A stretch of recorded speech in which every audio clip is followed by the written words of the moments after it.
going to call the annual meeting to order at 7:52, noting that we're late because of the special. So, again, I'm going to try to move through the annual as quickly as we can. That was a terrific special. We set as our goal to get through it in less than an hour and a half, and you did. Thank you.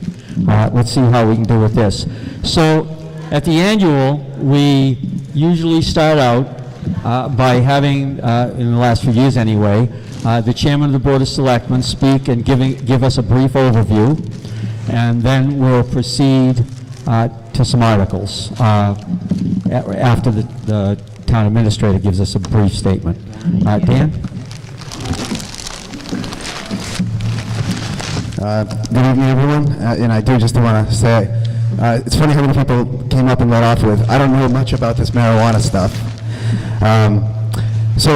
Good evening, everyone, and thank you for taking the time to come out to annual town meeting. My name is Dan Galanti. I'm chair of the Hubbardston Select Board.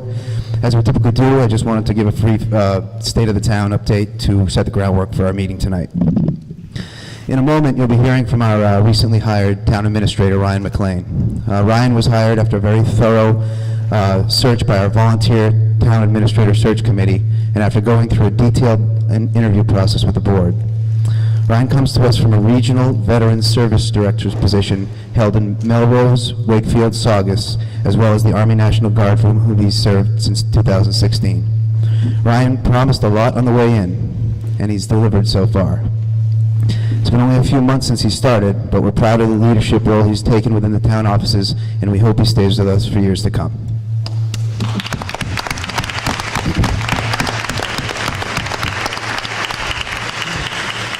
And I do want to thank Brian Bullock for acting as interim TA again. He handled the transitional period like a pro, keeping the town running efficiently while still doing his part to advertise and organize the full-time position. So wherever Brian is, we do want to thank him again. This was alluded to a little while ago, but I'd like to take a moment to thank the Hubbardston DPW and the director, Travis Brown, for, by it seems like all accounts, performing the most awesome snow and ice management ever on our roads this winter. It was wonderful to be the envy of our neighbors for once. So, thanks a lot.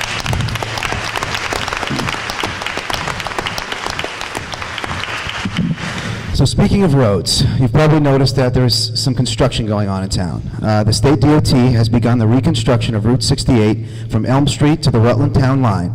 That work is to be completed this construction season. We paid for the engineering. They are paying for the rest, about $2.5 million.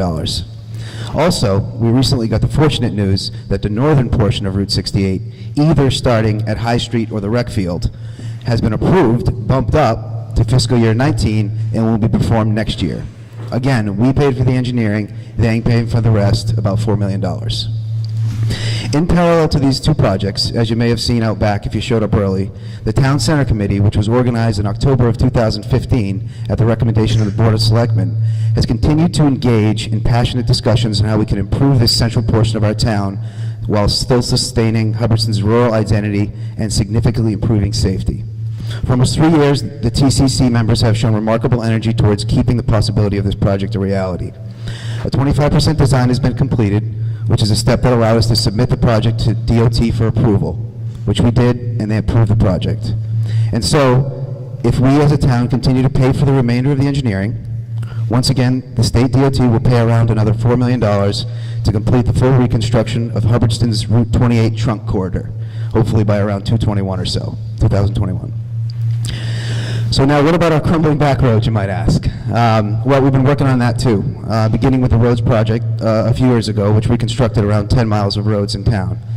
And now that we have our first ever road management plan, our DPW director has a clear plan for the future on what roads will get reconstructed and when, depending upon how much Chapter 90 state money we receive and whether we continue to be successful in obtaining small town road grants like the one we did for Old Westminster Road. Specifically, our DPW director published a 2-year road plan that anyone can look at that incorporates state grants with local road repair and line painting.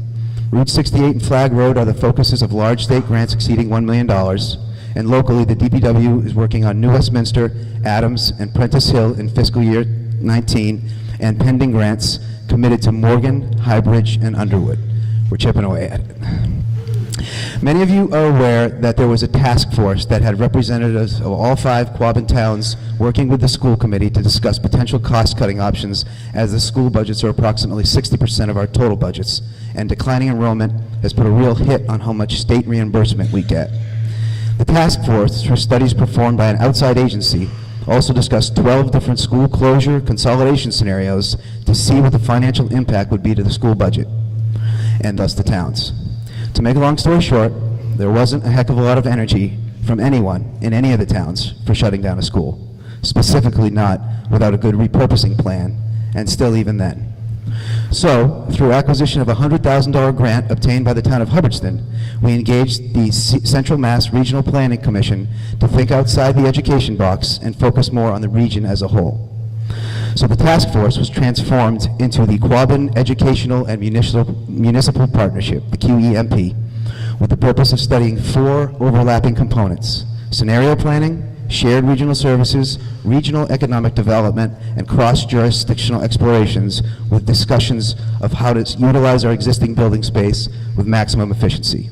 And recently, through the town of Hardwick, as we all work together as a Quabbin region, we received another $100,000 grant to create a regional economic development management position that will be dedicated to all 5 towns to try and best market and grow our towns from an economic development perspective. And finally, the budget, almost done. As usual, the TA and Finance Committee have gone through numerous iterations over the last several months, with variables like changing school assessments and union negotiations happening at the same time, which makes it quite difficult. We believe the balanced budget presented tonight is lean and fair, with an eye towards savings while still prioritizing some important projects and services to maintain minimum levels of service and move the town forward. Regarding long-range budget planning, we expect to complete a full review of financial goals and policies with 5-year projections for the operating and capital budgets prior to the fiscal year 20 budget work. This will all be public-facing documents and balance fiscal conservatism with residential services. Thank you.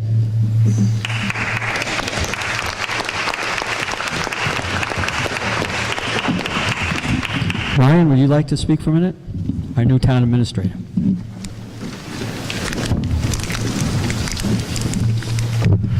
Good evening, everyone. My name is Ryan McLean. I just wanted to publicly thank you for putting your trust in me. Thanks to the Board of Selectmen for selecting me for what I think is a very interesting and important job. I'm humbled by it, and I did promise a lot. Whoops. And I'm going to be working on that. So I'd like to thank the board and the town. I'd also really like to acknowledge and thank the staff. So anytime you have transition, like we've had in this particular position, it's the staff that keeps things going. It's the staff that puts in the professional hours. It's the staff that maintains town services and trains a new town administrator on how to do their job. So they're here. I asked them to be here. I really appreciate their efforts on behalf of the town, their professionalism, and what they're willing to teach me. So thank you to them publicly, and wanted to acknowledge them here. They're also mixed among you as well, trying to hide. So say thank you in person.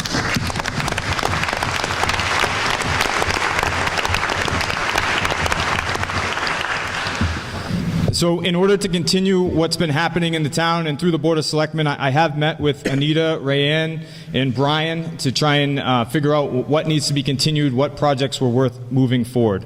What drives my decisions and what I've asked the staff to consider is a dedication to professionalism, communication, fiscal responsibility, and strong policies and procedures. So we'll be working on that as our primary focuses. What this does for me is it builds a vision or an example of confidence and competence and accountability for you, which allows for the type of public trust that can help us to make these really difficult decisions. I do come with some experience, but I absolutely know what I don't know. And I don't really care to be seen as right. I just want to be right. So if you have anything that I need to know or that you believe would help me, I want to hear from you. So my cell phone number is 508-561-2797. I've met with many residents. I've met many of you. You can call me at any time. I consider this a 24-hour-a-week day job. Give me a call. We'll talk about the town and we'll figure it out together. And what I think you can do to help me. We have a number of vacancies in our boards, committees, elected positions, appointed positions. These are very important positions. And we might not always agree on the boards together, or we might always have the same vision, but filling those with ideas from the residents in the town allows us to make decisions that everybody has a buy-in with and everybody agrees with. Plus, there's an immense amount of talent in this room that we could use. So I'm asking you to help us. If you're willing and you're able, please apply for those positions and board vacancies so that we can consider your thoughts and ideas and come to our next town meetings with even more ideas that can help move the town forward. Thank you. I appreciate it.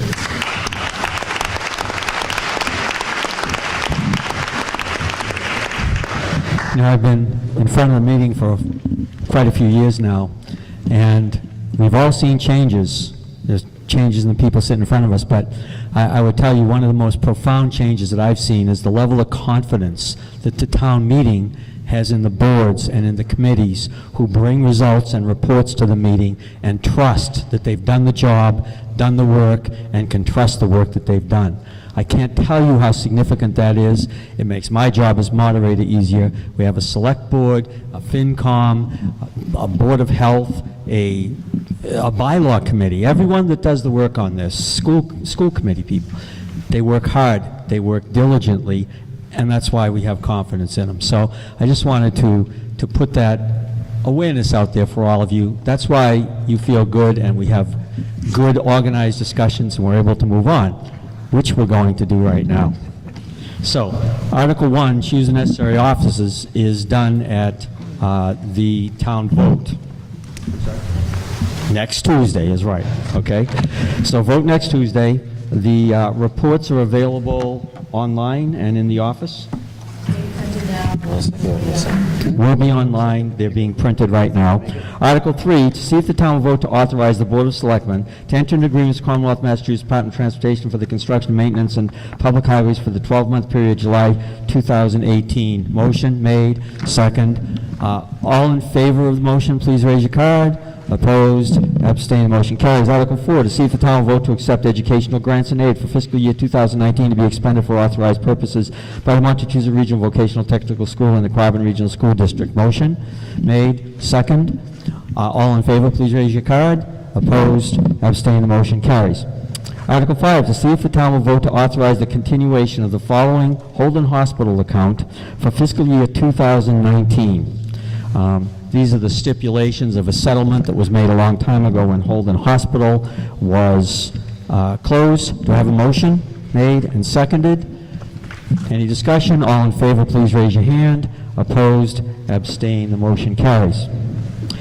Article 6, to see if the town will vote pursuant to Mass General Law, Chapter 44, Section 53E and a half and 53F and 3/4 to reauthorize the use of existing revolving fund accounts in fiscal year 2019 to determine whether such revolving fund accounts shall be credited with the following receipts. To determine which boards, departments, or offices shall be authorized to expend amounts from such revolving accounts and to determine whether maximum amounts that may be expended from such revolving accounts in fiscal year 2019 shall be the following amounts or any amounts shown on the following chart. May I have a motion made and seconded? Okay, do we have any questions or discussion? This is the list of revolving accounts that we renew annually. I see no discussions. All in favor of Article 6, please raise your hand. Opposed? Abstained? The motion carries. So we're going to move on to the budget now, Article 7. Let me read a section, we'll get a motion, and then I'll explain the process we follow. To see if the town will vote to raise and appropriate from taxation, transfer from available funds, or otherwise provide the following sums of money to meet the salaries and compensation of town employees and town officers provided in Mass General Law, Chapter 41, Section 108, expense and outlays of the town departments, including the incremental cost of the first year of collective bargaining agreements between the town and Teamsters Local 170 DPW and the New England Police Benevolent Association Incorporated Local 092, effective July 1, 2018, and other sundry and miscellaneous but regular expenditures necessary for the operation of the town for fiscal year 2019, as printed in the attached Appendix A, and further to accept and expend federal and state funds to offset certain salaries and expenses for the outlay. Motion made and second. Okay. If I could, will you please grab your blue insert?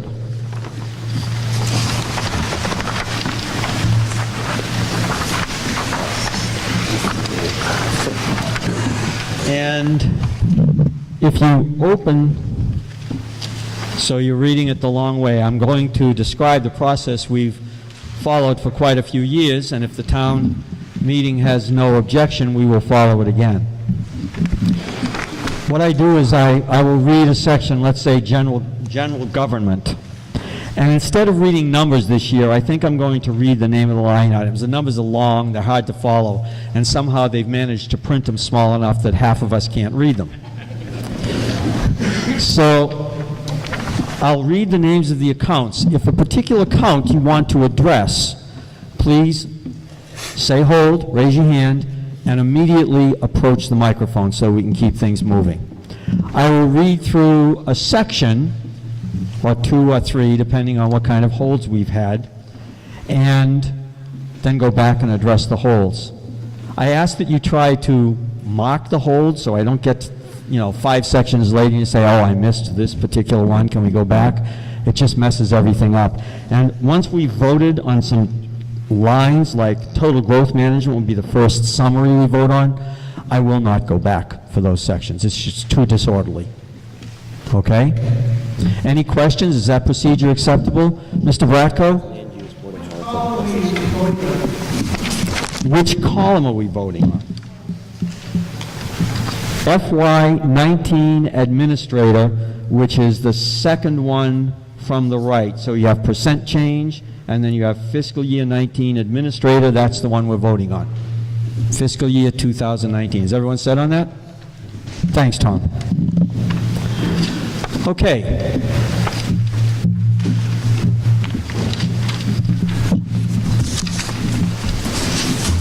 Select Board salary, Executive Assistant, Select Board expense, binding of records, warrant mailings, a new expense, Town Administrator salary, Town Administrator performance-related pay, Town Administrator expense.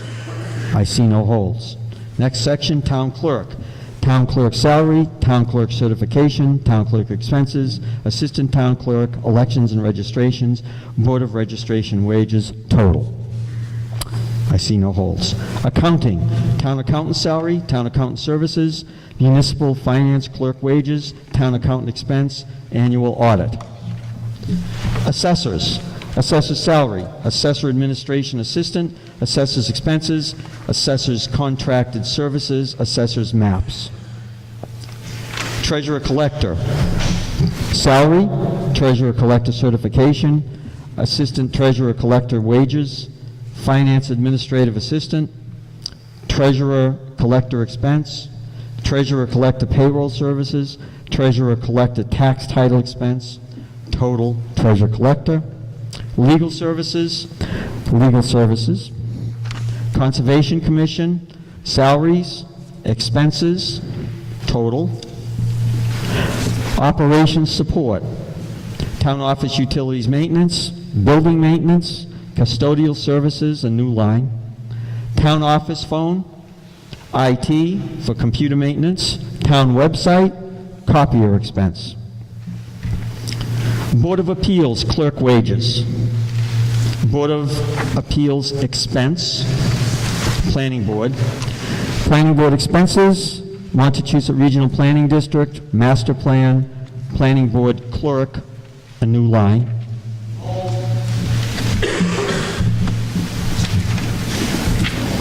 That's on the clerk line? Okay, could you come to the microphone, please? Health Services, Board of Health salaries, landfill monitoring, Board of Health expenses, and then the total. We'll vote on the total after we deal with this. Go ahead, Ms. Ritchie. Question first, so I make sure I understand this. The Planning Board budget is $7,040, is that correct? So I would move to amend this section by adding the $11,500 that we requested for the Planning Board clerk. Is that to replace the 3,040? Is that in place of the 3,040 that's currently listed? That would be a total including the 3,040. Okay, so you're moving that you replace the figure 3,040 to read 11,500. Correct. Okay, do I have a second? Second, Mr. Bratko. Okay, do I have any discussion, questions? Mr. Ritchie, speak to it. A brief history, if I may. Up until approximately 2011, the Planning Board and the Building Inspectional Services Code Enforcement Officer each had their own clerks. For whatever reason, this position was combined at that time, and sadly enough, the Planning Board, myself particularly, feels that it's been an insufficient way to deal with what our needs are. Not only is the Building Inspectional Services having a difficult time with the amount of clerks times that are available, but so is the Planning Board. So this is a request to give the Planning Board its own designated clerk, which is approximately, I want to say about 17 hours a week. I'm not sure if that's close to it. With the amount of work that has been coming into the Planning Board, and with the amount of work that we anticipate, especially dealing with the marijuana recreational bylaw, we feel that we need this additional services. And let me just give you a quick idea of why we need it.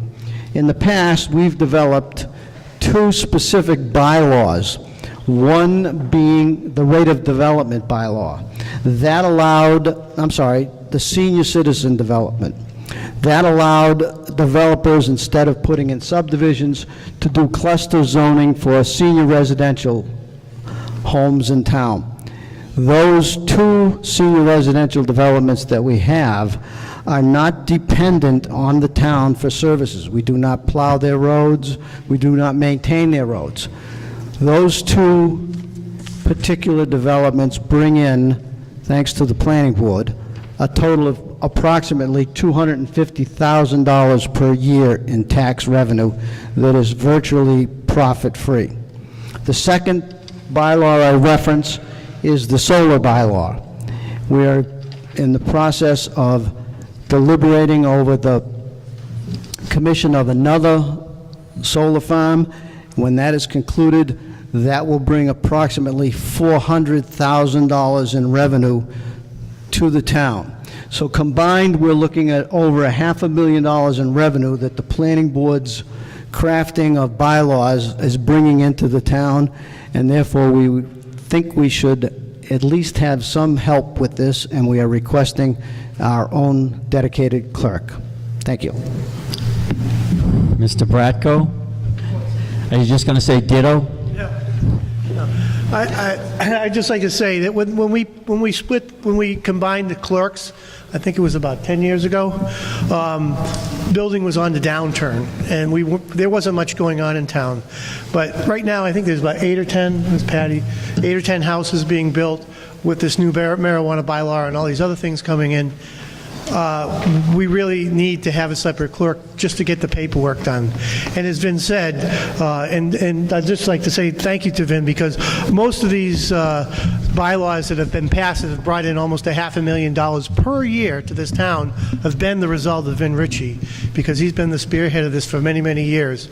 And without him, we'd be $500,000 a year short on this budget. But I'd just like to put a plug in that Patty's working like crazy. She does a great job. But she's only one person. She's only working 18 hours a week. So, thank you. Okay.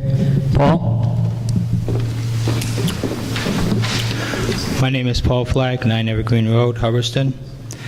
So, with regards to assistance for the Planning Board, I served on the Planning Board for many years in the past. I've been off for quite a few years now. But back when I was on the board, I'm a pretty anal guy on paperwork and research, etc. And I did a lot of the stuff that Mr. Ritchie is talking about here. And there's many, many, many hours of work involved to deal with the forms, the permitting, the research, the filing, the correspondence, etc. for the Planning Board.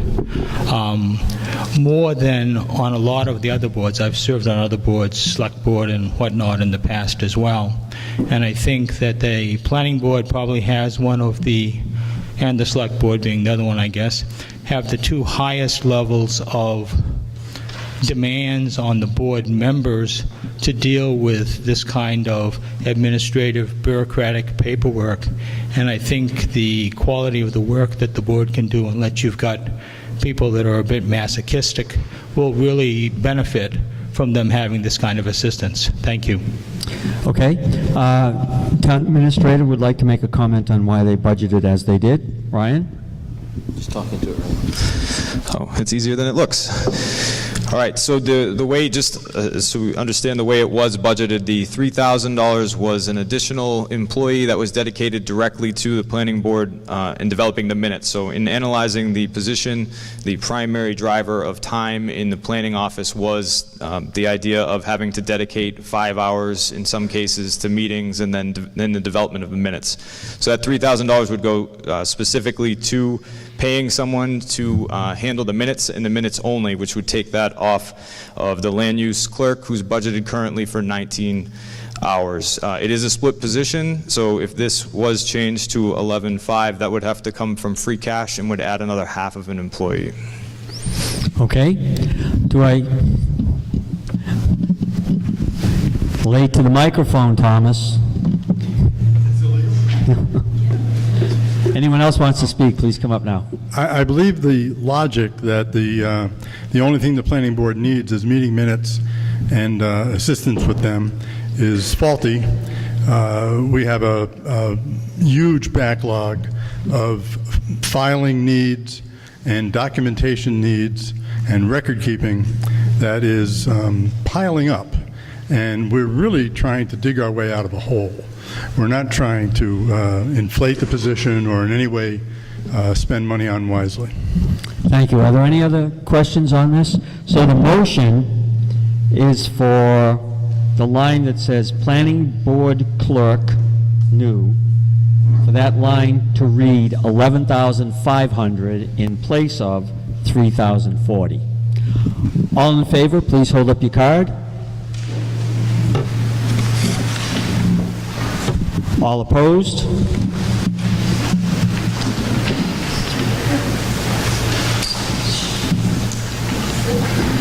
Eleven opposed, the motion carries. Okay, I'm going to have to explain something to you. I'm going to leave that vote standing, but my page, I don't know if others were flipped over out of order. I want you to to take the page that you're on right now and flip it back over, and you'll see Town Report. Do you see that line? Town Report. That's where I'm going to pick up. Okay, everyone got it? So, Town Report, Moderator, Finance Committee Expenses, Finance Committee Reserve Fund. I have no other holds, and I actually have no change in this section because the change we just voted is in another section. So we're going to vote on the total for general government, which is $627,762. Does everyone follow that? $627,762. And once we vote on this, we don't go back because it just gets too many different votes. Fair enough? All in favor, please hold up your card. Opposed? Abstain? It's approved. Public safety. Police chief salary, police wages, police training wages, police administrative assistant, police department maintenance, police department vehicle maintenance, police department equipment outlay, code red. Fire department, chief salary, fire department wages, fire department call wages, fire department maintenance, fire department vehicle maintenance, fire department equipment and outlay, miscellaneous. Ambulance, vehicle maintenance, lease of space, professional expenses, EMT physical exams, license fees, station to heat, equipment maintenance contracts, medical supplies, oxygen, new equipment. Ambulance personnel, training, call wages, weekend coverage, chief salary, full-time wages, holiday coverage, vacation expense, overtime, other emergency, Rutland Regional Dispatch Fee, dispatch maintenance and equipment, emergency planning director, emergency planning expense, animal control officer. I have no holds, so the total public safety that we will vote on is $1,274,830. All in favor of that, please hold up your cards. Opposed? It's unanimous. Growth management, building inspection, commissioner salary, building department expense, animal inspector salary, animal inspector expense. Now, I think, do we flip over to the planning board as part of that now? Yes. So I'm going to read the lines again and just note the one that we already voted on.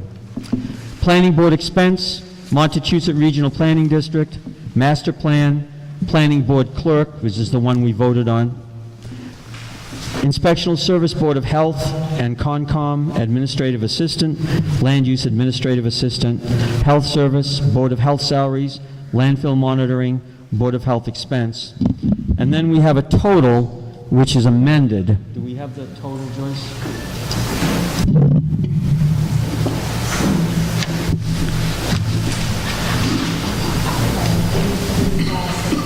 So the new total is $83,576 as amended. Okay? All in favor of that total, please raise your hand. Opposed? Abstain? The motion carries.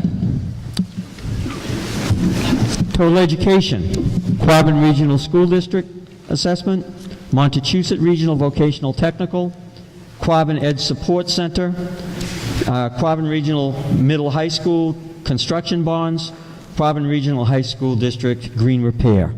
Total for education is $5,184,843. All in favor, please hold up your card.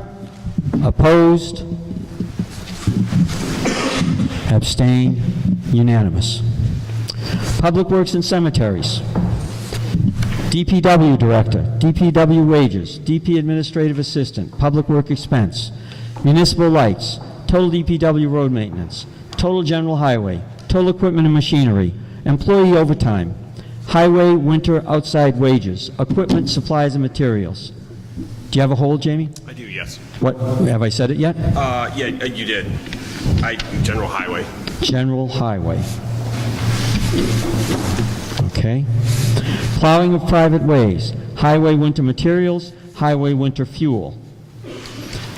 Okay, let me just read the rest of them. Cemetery commission salaries, cemetery commission clerk, old cemetery expense, cemetery maintenance and improvement, Evergreen Cemetery new lots, Evergreen Cemetery ATM art number 11, cemetery equipment and outlay, veterans graves, tree warden wages, tree warden outside services, and then the total. Okay, so before we do the total, let's go back to the one hold that I have, which is total general highway.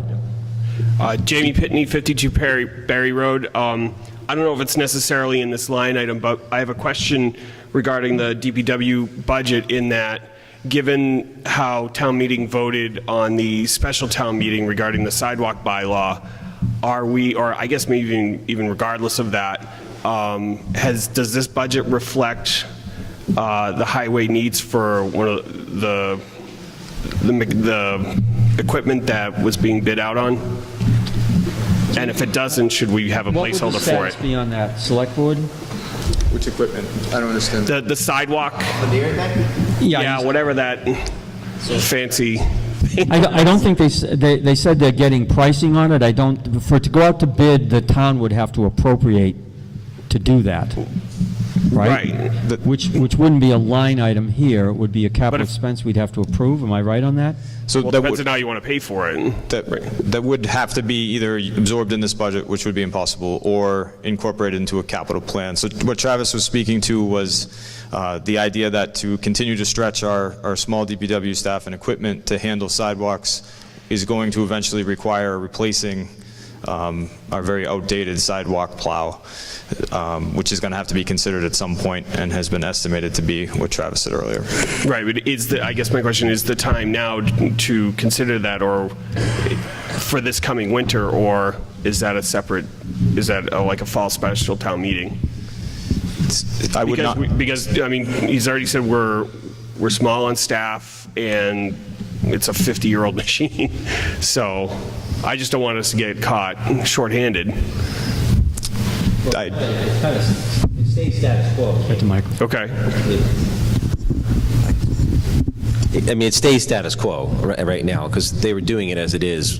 So, going forward, when we have nice sidewalks eventually next few years, I think it's a valid thing to bring up. Okay, so we're not going to play. I don't care. I'm asking the question. No, I think it has to eventually go on the capital plan. I think the condition Okay. of the sidewalks downtown right now would destroy any new machine we have coming through anyway. But I think it's a valid thing over the next few years to think about as, again, everything is reconstructed, hopefully if it's approved tonight, throughout the center of town up to the rec fields. That would be a valid purchase for us to do over the next few years. Okay, all right, thanks. Okay, thank you. So we have a total for public works and cemeteries of $812,780. $812,780. All in favor, please hold up your card. Opposed? Abstain? Motion carries. Resident services, Mart Van wages, Mart Van expenses, Council on Aging Director, Council on Aging expense. Hold.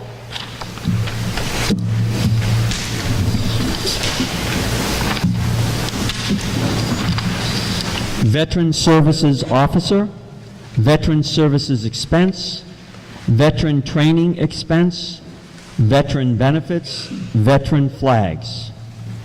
Library, Library Director, Library Assistant Wages, Library Utilities and Maintenance, Library Books and Materials. Commissions, Agricultural Commission Expense, Historical Commission Expense, Town Clock Maintenance. Celebrations, Memorial Day.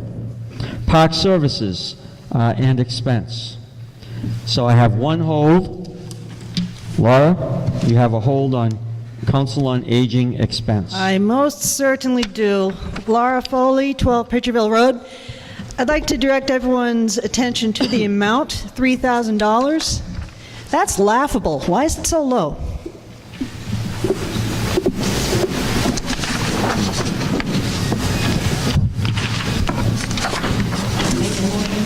Well, can we have an answer on why that amount's budgeted, Ryan? Looking for more specificity, that's all. For the question? She's just asking, how did you arrive at Very that amount? specifically, it seems to me that in order to properly provide services, activities, and educational and health benefits for the seniors of Hubbardston, $3,000 is an amount that would barely even begin to address that. So I agree. And I believe the Council on Aging does an excellent job with the budget they have. This year, we were asked to address the number of professional hours in order to make sure that that position is competitive with other towns or moving towards a competition. And we asked our departments to submit budgets based on need. So if they're telling us that number, that's what we're going with. But I do think that every department, if given the opportunity, would request more, and the money would have to be moved around from somewhere else. It's my opinion that such a low amount was requested because it doesn't seem as if there is a lot of support to fund the senior center to the extent that it needs to be in order to continue to provide services. And I would move that this be raised to at least $5,000. Is there a second? I'm sorry, is there a second? Second, Barbara? Okay, thank you. So we're discussing the amendment now. Elaine Peterson, 92 New Westminster Road. I understand there's also Elder Affairs grant money that is gotten from the senior center. And Claudia, what is that amount per year? About $6,000. Okay. Okay. I have no further discussion. We vote first on the amendment. The motion is to change, let me find that line again. change the line Council on Aging expense from 3,000 to 5,000. All in favor, please raise your hand. Opposed? No, curses. Could you count over here, please? Sir, would you mind counting? Just count the hands? Yeah, could you do that? Okay, let me ask again. All in favor, please hold your cards up high so they can get a count. Just on your side.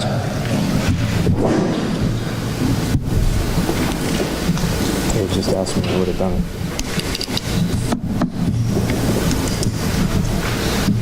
And that's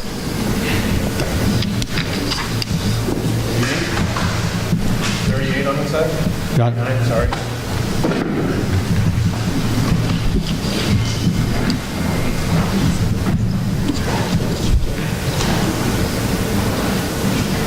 Bella? 29. All opposed, please hold your cards up. Again, could you count, please?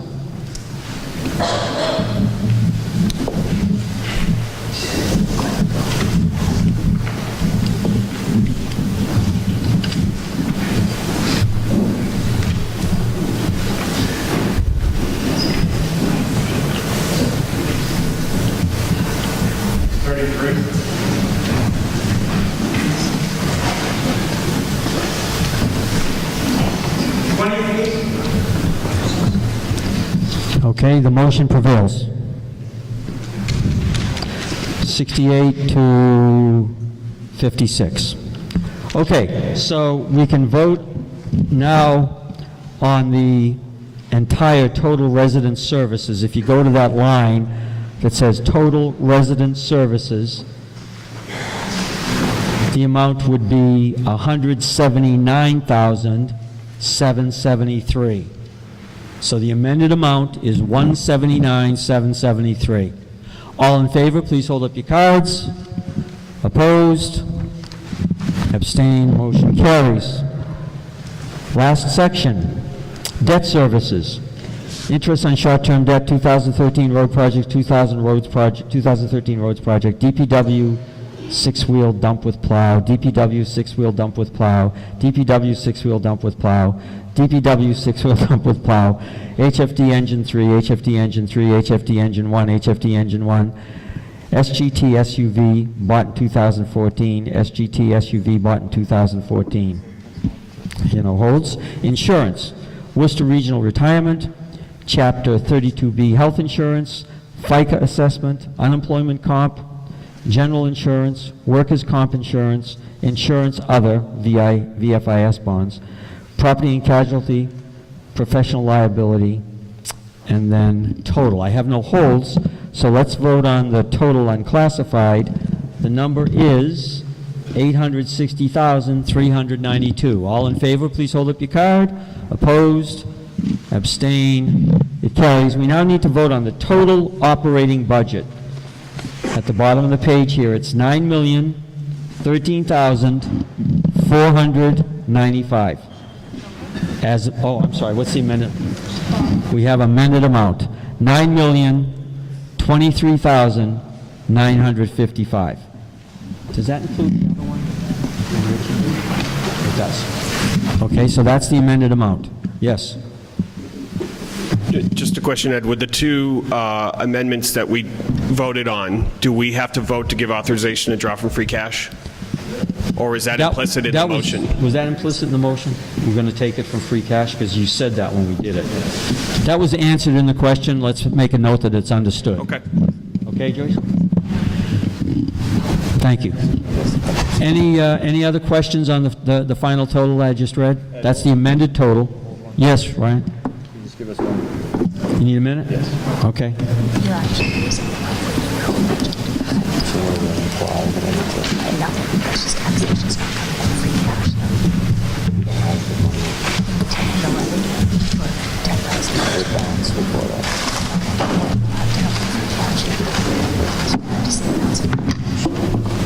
I don't know how to talk to you. It has to come from Yes. So what we're discussing is, this was a balanced budget when it was presented to you, so in order to introduce more revenue into the budget, we have to dip into free cash in order to find the additional monies, because we are at our capacity for levying taxes. Right, so do we need to just vote that the source for both of those amendments is free cash? Yes. Thanks, Jamie. Sorry. Okay, so rather than go back to the amendments, I'm going to, let me see if I can find where they're marked. So one was the change in the Council on Aging line, and one was the Planning Board Assistant. So I'll entertain the motion that both of the amendments be taken from free cash. Jamie, second. Susan. Okay. All in favor, please raise your hand. Opposed, abstain. Council's happy. So I can inject free cash. So, we have the amount in front of us for the total. I read it just a second ago. All in favor, please raise your hands. Opposed? Abstain? Carries. Okay. That's the bulk of the work. Now let's get through the conversation.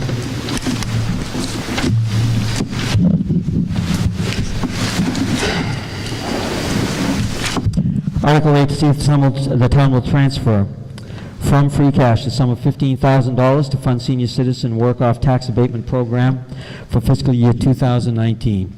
All in favor, please raise your hand. Opposed? Oh, yeah, we need a motion. I'm getting too fast. Motion and second. I'm determined we're going to get out of here tonight. All in favor, please raise your hand. Opposed? Motion carries. Article 9, see if the town will vote to transfer from free cash the following sums to pay for the following fiscal year 2019 cash capital expenses. So you have those listed in front of you, A, B, C, and D. 57,300, 16,800, 150,000, 6,000 for a total of 230,000 in the motion from free cash. Do I have a motion? Made and seconded. Any questions or discussion? I see none. All in favor, please raise your hands. Opposed? Abstain? Motion carries. Article 10, see if the town will vote to authorize the Board of Selectmen to enter into renewable energy purchase and/or net metering credit purchase agreements, including solar energy and related new metering credits for terms of more than 3 years and on such other terms and conditions deemed by the Board of Selectmen to be in the best interest of the town, and take all necessary actions to implement and administer such agreements. Motion made, second. Questions to the article? Mr. Robinson. Tom Robinson, Brigham Street. I'm in favor of this. I make a friendly amendment that it be accomplished through the three-bid competitive bid process.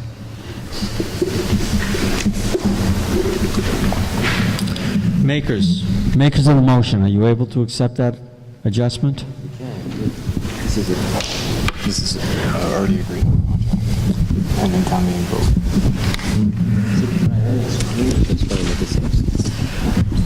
So let me explain kind of what this is, and I think it'll be difficult to necessarily get three bids on this. So we were approached by a solar field, just like we have in town, somewhere down in Millbury or Milford, somewhere down that way. They cannot get a certificate to generate unless they are able to sell their electricity, and the way that they've set their panels up are to sell their electricity to municipalities. So we were offered a rate to purchase electricity at a rate lower than we're currently getting from National Grid. Same thing like we all get in our houses when you get these companies that say, purchase for a couple years less than what National Grid is. So we have about was it about a 30%? It was about a 30% discount off of commercial rates right now. And what we do is we purchase a certain amount of electricity, and we were purchasing 70% of what we use every year here in town for municipal buildings from this solar field. So we get basically a 30% discount on 70% of our electricity. So I agree that we need to get bids, but I think this is a very difficult thing to, I guess we can, we could certainly put it out and solicit bids, but I don't, okay. Well, good practice ultimately would... It's good practice, but again, this particular thing is, again, approached by a solar field. So when we signed this agreement with Seaboard Solar, it was conditional on this town meeting vote. If town meeting chooses not to vote for this, then we would have to renegotiate and risk not being given 30%, which, based off Brian's work, then pass off to me is the best possible rate right now in the phase 2 of this particular crediting program. I had no idea it was already a signed agreement. Seaboard Solar is in this town. It's a solar system on Williamsville Road. Of all the solar systems that went in, they were the least responsive to the citizens. They did the poorest job, in my opinion. They were fined by the Conservation Commission. They were objected to by the Planning Board. We had to draw them back with a $17,000 cash surety to get them to finish the job. They cut down trees on neighbors' property. This is not a good supplier. For us to hitch our wagon to them for what I calculate to be about $2,000 a year is an error. And I suggest that we make Hubbardston a model for competitive bidding and fair practices. I believe that's also in conjunction with what the Inspector General says, that when in doubt, go out for 3 bids. Great, Matt?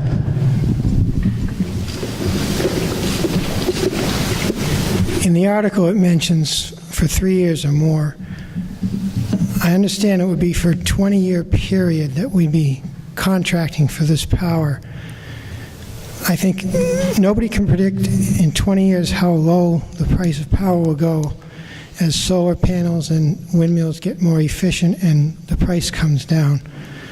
So I don't think we should commit ourselves to 20 years. And if you throw in storage batteries, which will be popular soon, we may be able to store all of our power at off-peak times for much less than we're going to be paying for all of this contracted power. Thank you. Yes, Ryan? So these are all excellent questions. So in order to further describe this, so we're not buying power, we're buying credits. So what happens is the solar company injects power into the grid. They don't get cash for that, they get a credit. So then they sell us that credit. And if they don't do that, they don't make any money. So that's why they offer the 30% discount. In terms of 20 years, you're right, we cannot predict what the rate's going to be. However, in terms of best practice, I did contact the State Attorneys General. This does not fall under 30B procurement. I did call 10 other towns that have used this particular supplier and tried to follow the best practice possible because not everyone is offering this particular service. So some of the procurement involved in that is caveated in that. Currently, we're projected, if I'm being really conservative, to save somewhere between $5,000 and $8,000 a year. And what I was charged to do was to find ways within a small budget to save money in order to add things like additional residential services or employees or other expenses. This is one of the ways that we can accomplish that. It's not a sure thing. I can't sit in front of anyone, and never would, and say that this will guarantee savings, but it is my charge to try, and we think this is best practice. Jamie? Can you talk about the time of year as well, and the fact that they needed to get a deal done, and that's why we think it was such a good rate? Yeah, so this deal needed to be signed. They were trying to fill up these particular supplies. It needed to be signed. They were willing to wait, and this is not executed unless town meeting votes. That needs to be very clear. We signed it in order to get that particular 30% savings contingent on this vote. If town meeting votes against this, then the contract is never executed. Okay, Jamie. And so adding on to that, my question is, if town meeting fails to adopt this, do we have to revisit the budget? Is the budget based on those savings? No. No, okay. Thank you. And one more thing, I can just ask, what were the typical, okay, sorry, I was going to go right back to Ryan. But the typical rates from what we talked about at our board meeting on this of savings is in the 20 to 25% maybe, and we got 30 here because we sort of had them at a point where they had to sell us or find somebody to sell these credits to, because there's a certain window where these credits need to be sold or they expire. So we're in a very fortuitous position. 20% was the other, we got 30, which is a lot more. Tom Robinson? I'm not going to beat a dead horse, but you don't know what's out in the marketplace unless you ask. And that's what a solicitation to 3 suppliers does. It solicits and understands what's out in the marketplace as best you can. It's the standard practice. This is a fairly large contract. It's certainly more than $10,000 a year, and that's governed by 30B. And the Inspector General's exception in this area is only when you can only get this product or service, goods or service, from one supplier. And there are numerous suppliers. They won't all necessarily give you the same deal, but there's numerous suppliers out there. I'll say it one more time. This Seaboard Solar was the worst solar system we ever dealt with in town. Okay, I see no further questions or discussion. One more comment. Last one. Last comment, okay. So I actually agree overall. I think, in the future, it's something that we would absolutely do. If we were going out to searching for these firms, we would do that. We were sought after because they were under the gun and got a really good rate. So I agree with best practices as far as moving forward, but the situation we currently have here, this is the most financially beneficial for the town. Okay, let's vote. All in favor of Article 10, please hold up your cards. Motion. There was an amendment. Oh, there's an amendment. Oh, yeah, that was rejected. There is no amendment, was accepted. So this is on the motion itself. All in favor, please raise your hands. Curses. All opposed? Could you help me count, please? Let's try again. All in favor, please raise your hands.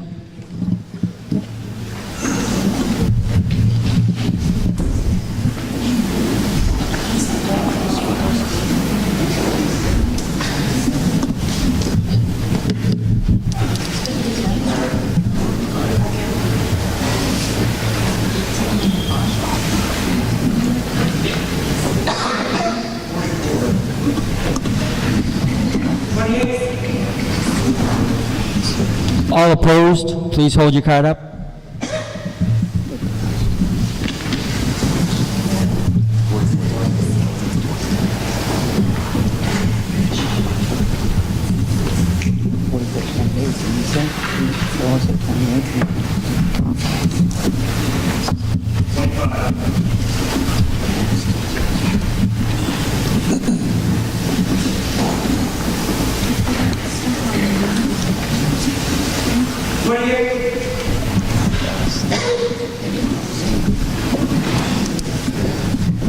(72 to 53), the motion passes.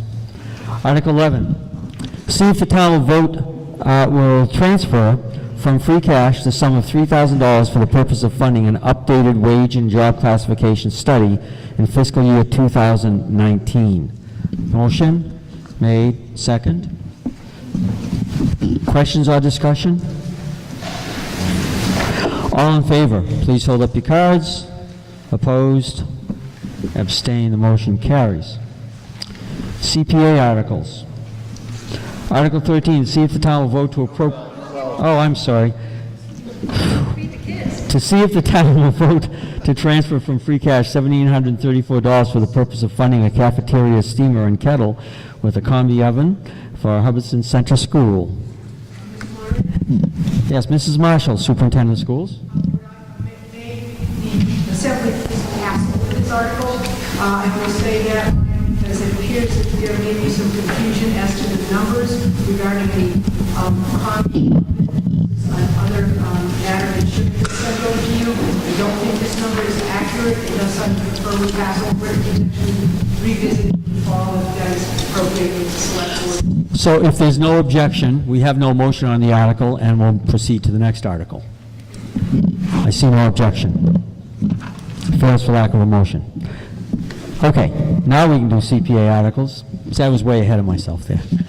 Article 13, to see if the town will vote to appropriate or reserve from the Community Preservation annual revenues the amounts recommended by the Committee Preservation Committee for Committee Administrative Expenses, Community Preservation projects and other expenses in fiscal 19, with each item to be considered as a separate appropriation. So we have the appropriations listed. Any comments? May I have a motion, please? Motion made, Danny, second. Is there any discussion? I see none. All in favor of Article 13, please raise your hand. Opposed? Motion carries. Article 14, see if the town will vote to appropriate $133,000 to fund the cost of replacing the Hubbardston Public Library roof, including all costs incidental and related thereto, and to meet said appropriation to transfer the sum of $33,000 from Community Preservation Act undesignated reserve of $100,000 pursuant to General Law, Chapter 44B, Section 11, General Law, Chapter 44, Section 7, or any other enabling authority, and to issue bonds and notes, therefore, with the understanding that although such bonds shall be general obligation bonds of the town, it's anticipated the principal and interest thereon shall be paid from the Community Preservation Fund, and further that any premium received by the town upon the sale of any bonds or notes approved by this vote, less any premium approved, the payments of the cost of issuance of such bonds and notes may be applied to the payment of costs approved by the note in accordance with General Law, Chapter 44, Section 20, thereby reducing an amount authorized to be borrowed to pay such costs. Motion made, second. Is that all one sentence? Yes. Well, we have a motion and a second, if you understand. Do you have a comment? I don't see any. All in favor, please raise your hand. Opposed? Abstain, the motion carries. Oh, this is one, Article 15. This is also a single sentence. I read something recently that when we read, what we really read is the first couple letters and the last couple letters of words. You don't read the rest of it. So if I could do that, I would try that for you. You ready? See if the town will vote to appropriate $100,000 to fund the cost for exterior painting, exterior repair work, siding, sills, venting, trim, restore the historic Evangelical Congregational Church, DBA Dayspring Church, including all costs incidental and related thereto, to meet said appropriation transfer the sum of $50,000 Community Preservation Act undesignated reserve, and further authorize the treasurer with the approval of the Board of Selectmen to borrow the sum of $50,000 pursuant to General Law 44B 11 GL. Chapter 44, Section 7, or any other enabling authority, and to issue bonds and notes, therefore, with the understanding that although such bonds shall be obligation bonds of the town, it is that any premium received in the town upon the sale of bonds, notes by this vote, less any premium applied to the payments of the cost of issuance of such bonds and notes may be applied to the payment authorized to be borrowed to pay such costs, to authorize the Board of Selectmen to enter into a grant agreement with the Evangelical Congregational Church, set forth the terms thereof, and to authorize the town shall not enter in any grant agreement to disperse any funds for this project until the Community Preservation Committee makes a determination that said grant is eligible for funding under the standards established in decision issued by Massachusetts Supreme General Court in Kaplan v. Town of Acton, issued March 9th, 2018. Do I have a motion? Made and second. By the way, the last vote, there were no negative, so we had the 2/3 required. I didn't note that. Barbara. Susan. Oh, I'm sorry. Susan. Barbara spoke to me earlier, and okay, go ahead, Susan. At the last town meeting, I got up and made a comment about this, that I really would like to have the church painted, but I wanted to make sure that there wasn't going to be an issue for sale, and if there was going to be a deed, so that if something did happen, that the town got the money back, or that there was some control. I have since talked to people, and that is the case. there is a deed, and that the town can put a lien on it so that they get the money back, because different people in that church have put for sale signs out there numerous times. I really want that church painted, because it's a center of town. It looks terrible when you drive through, and I don't want it to turn into like a flea market place or some type of thing that's inappropriate for a center of a town. And I think that this community preservation stuff is outstanding for small towns, because otherwise, when you go through small towns, especially in places like Vermont and New Hampshire, you see a church that's either totally messed up or it's like a flea market place or something, and it really makes the center of town look just awful. So I'm really for this. And last time I asked about the deed, and now I hear there is one, and I think, by all means, go for it. Mr. Moderator. Yes, Bella? It's to that. Do you have an answer to her comment? Or? Okay, let me have the administrator speak first, Bella. So I appreciate the comment. Just to be clear, it's not a deed, it is a historical restriction if this money is used to change the facade of the building. So what that means is the building would have to look the same. Okay, so the interior could change, et cetera, but the outside would have to change if we're using community preservation money. So you would get that protection, that historical restriction. Can I just interject as the chair of the CPC? Bella, do you object? Can she like to speak first? You'd like to speak? No, I wish to speak. Okay, go ahead, Bella. It mentioned the lawsuit Kaplan versus the town of Acton. Supporting active churches with government funds violates the anti-aid amendment of the Massachusetts Constitution, which does not allow direct government support of active religious organizations.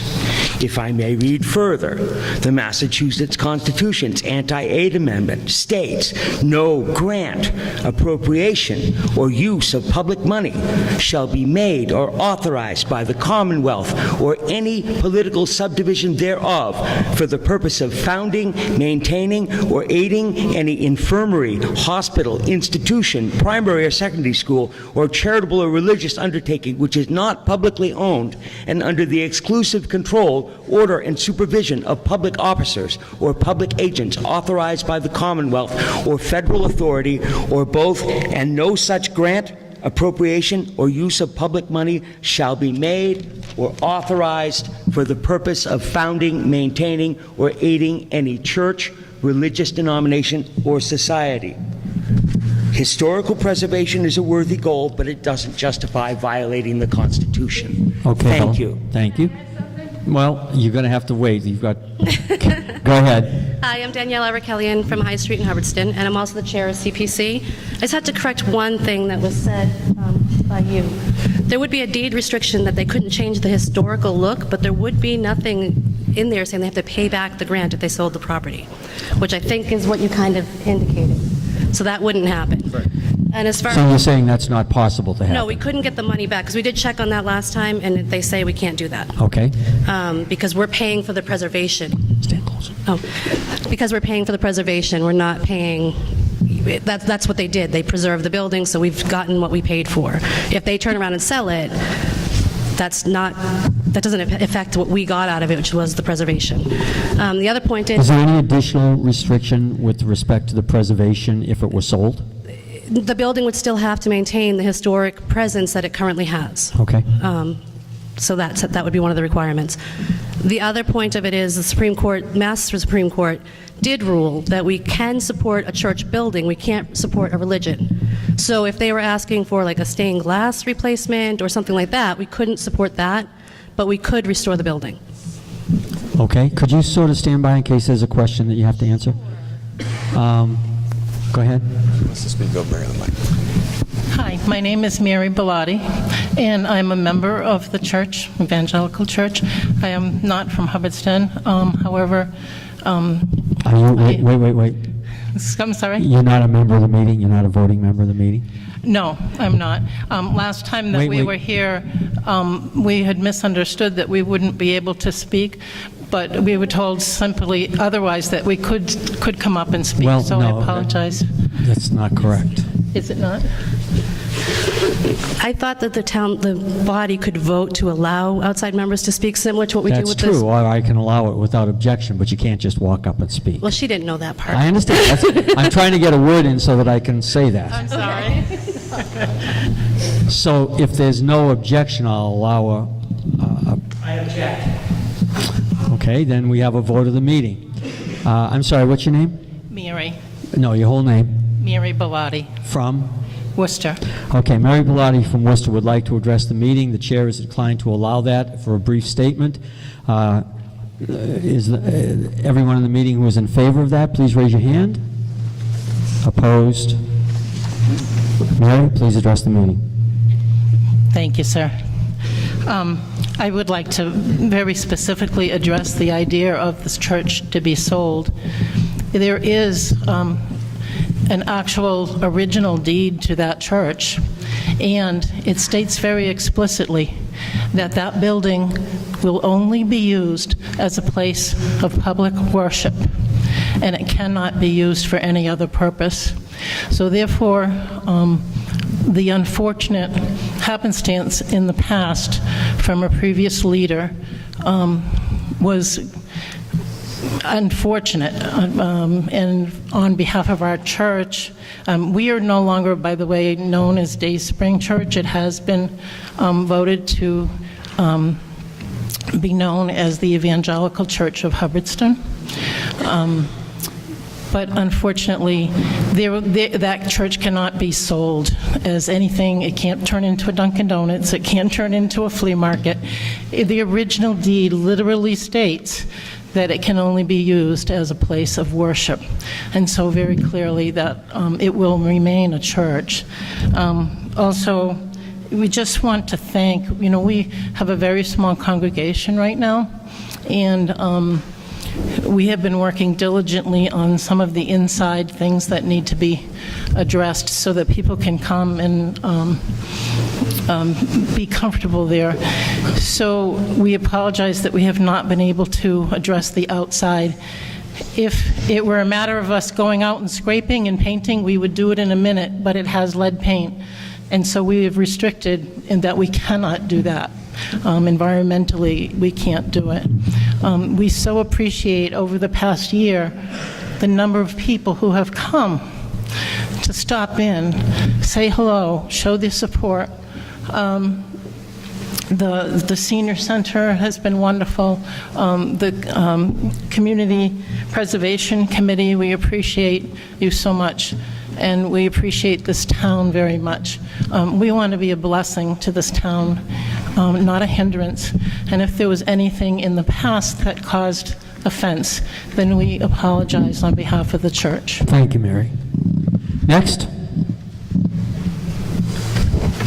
I'm Bill Hanson of 9 Penobscot.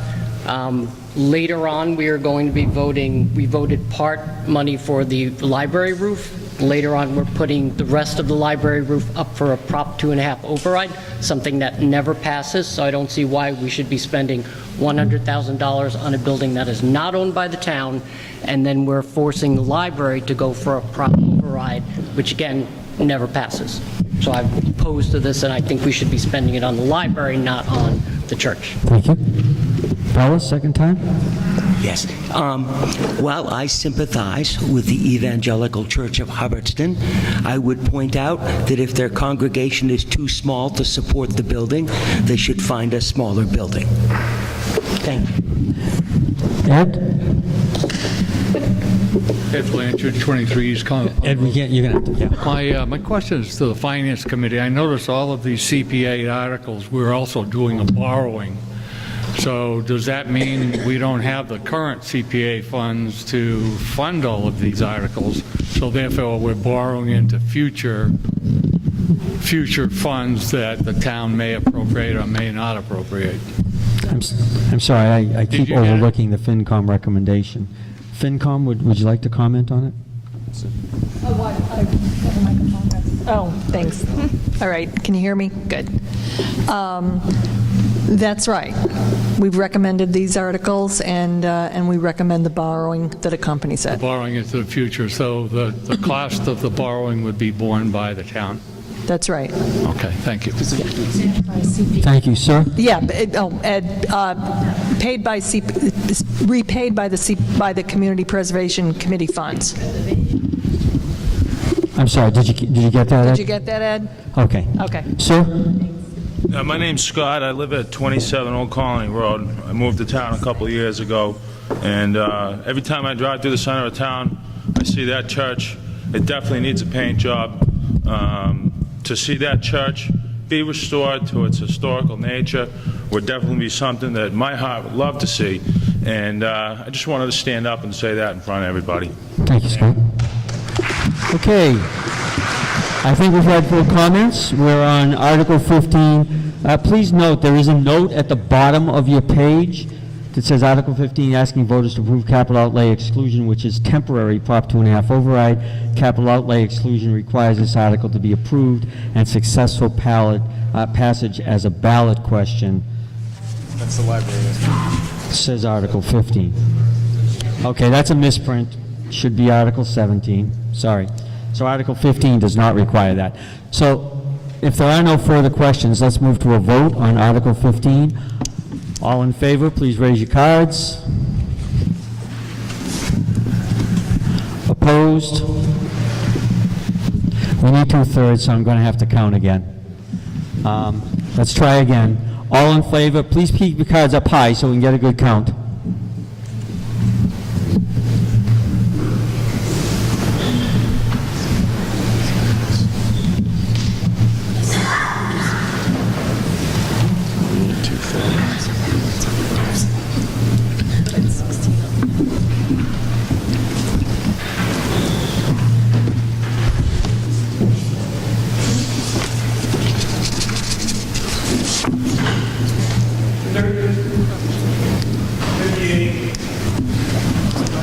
All opposed, please hold your cards up.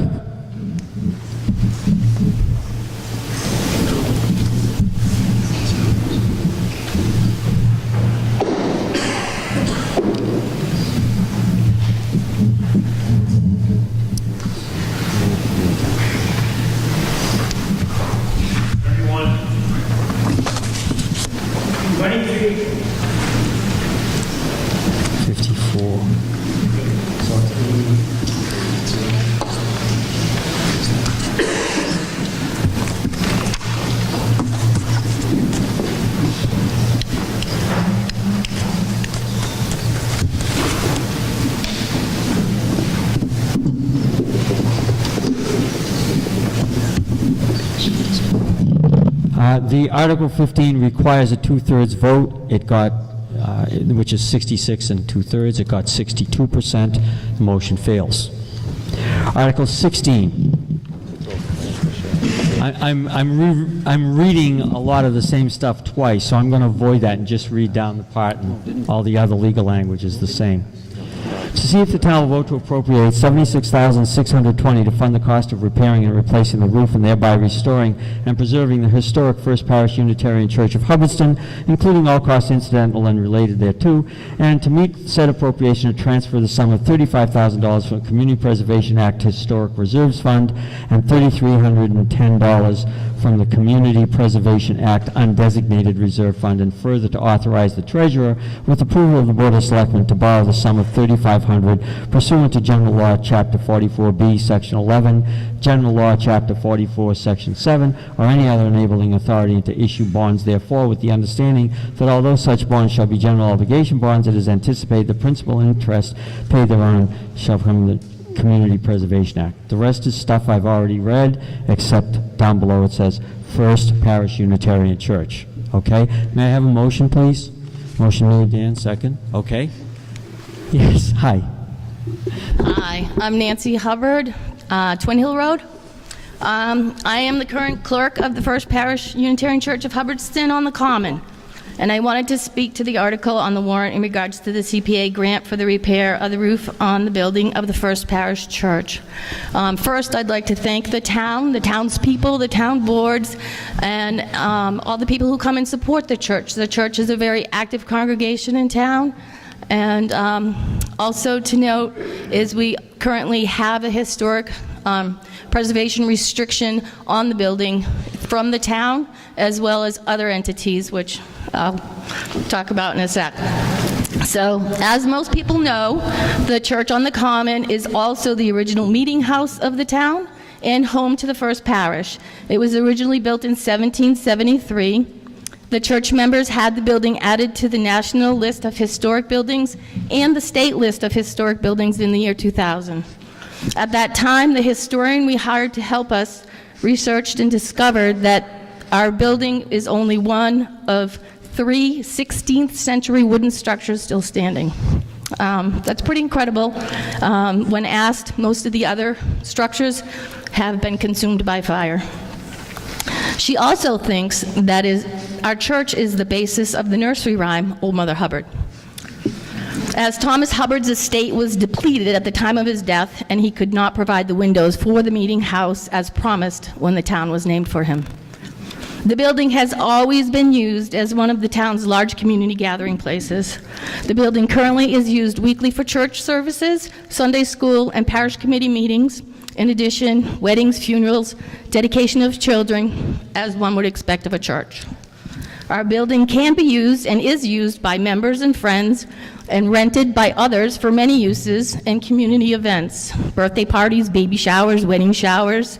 We just had 3 funerals this past month. Girl Scout meetings, 4-H club meetings, Hubbardston Moms Club, knitting classes, piano lessons have all been regular uses. It's also used as a community building for events that are held on the Common. We open the doors to everyone and let them use our facilities as our church bylaws permit and require. We also hold community monthly music series at the church. You guys should come, they're really cool. We collect food for food pantries. We have yard sales and our huge Christmas fair. The yard sales and the fair are fundraising events, but after doing these for over 30 years, you'd be surprised, as I am every time we have a yard sale, at what a community service event it actually is. The people that come actually come to get clothes and home goods and stuff, and they really need them. And it's so a very community service event as well as fundraising. But it would be easy for us not to have these yard sales, but the need we see helps us to keep going. So I wanted to give you a brief perspective of the building's usage. So our roof is leaking. We need it replaced. We have had a number of other incidents in the past few years, and we have patched it and repaired them as necessary, but it's time to replace the whole roof. I have written a grant and applied for a grant from the Mass State Historic Preservation as well. The grant is being decided upon as we speak. It is a matching grant. So if we are awarded that grant, the amount that we're asking from the CBC would be cut in half. The amount we ask for is based on 2 initial quotes that we obtained from roofing contractors, and we hope to get the amount lowered some with new quotes, as the quotes weren't exactly the same in scope. So prior to hiring a contractor, we'll put out bid documents as required by the state so that the quotes will be identical. We love our old building, and we are very diligent in maintaining it, keeping it looking good for all in Hubbardston to be proud of. We have a few ongoing fundraising activities in the restoration fund to help with the overwhelming burden of maintaining an antique building. We've recently done a number of upgrades, including new updated wiring, both upstairs and downstairs, updates to the plumbing, and the fire alarm services. We are always picking away at keeping the building safe and secure. The roof replacement is more than our funds can cover at this time. Please help us to keep the building from deteriorating. The roof repair is urgent, and without a secure roof, the deterioration will accelerate and make the burden overwhelming. If anyone would like more information about the history, a tour of the building, information on church services, or how to donate to the Restoration Fund, I'd be more than happy to talk with you after the town meeting, as would any other member of our parish committee. I would strongly hope that we could get the support for this project at this time. Thank you. Nancy. Next, sir. Can you turn the mic up so? David Melville, Old Princeton Road. I don't mean to sound cold-blooded, but it seems foolish to spend tax money to support a tax-exempt organization when we're already running out of money. Thank you. Bella? Bella Caldera, again, Simon Hill Road. It's not moral to force taxpayers to pay for a church that it is not their own. There is already a lawsuit in Athol about what went on in Athol. How many lawsuits do the taxpayers want to pay for here for violating the Massachusetts Constitution? That's all I have to say. Thank you, Bella. Next. My name is Royce. I live on Evergreen Road, and I'm a member of the First Parish Unitarian Church. I have been since I was a child, since I was born, and I want to remind everyone that the root of community in this town is this church. I went to Sunday school and learned about tolerance, which is one of the mainstays of education in the church. And everyone is welcome at this church, mind you. Not being a member of this church is a matter of your own choice, and we welcome you with both hands. Thank you. Next, please. Carol Whitney, Williamsville Road. Our church is town-based. All of our members pay taxes. Our tax money goes into the CPA fund. So we are not asking for something that is not already there. It's put there to support the ancient buildings. The allocation the same money. So we have a right to support, keep our building going with funds that are designed to help.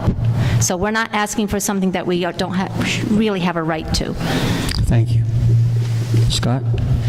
Yeah, I've decided to come back up here. I'm sorry, you're so tall, can you just... Excuse me. Yeah. I decided to come back up here again because when I look at Article 15 and I look at Article 16, I don't even really see so much of an issue of a preservation thing.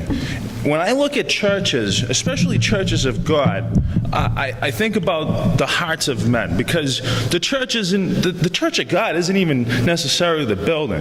He built his church on the hearts of men and women. And I'm speaking up for all believers out there. When I drive by these churches and I see them falling apart, to me, it's a reflection of the hearts of the men and the women in the community around that church. And I just wanted to stand up and say that. Thank you. Thank you, Scott.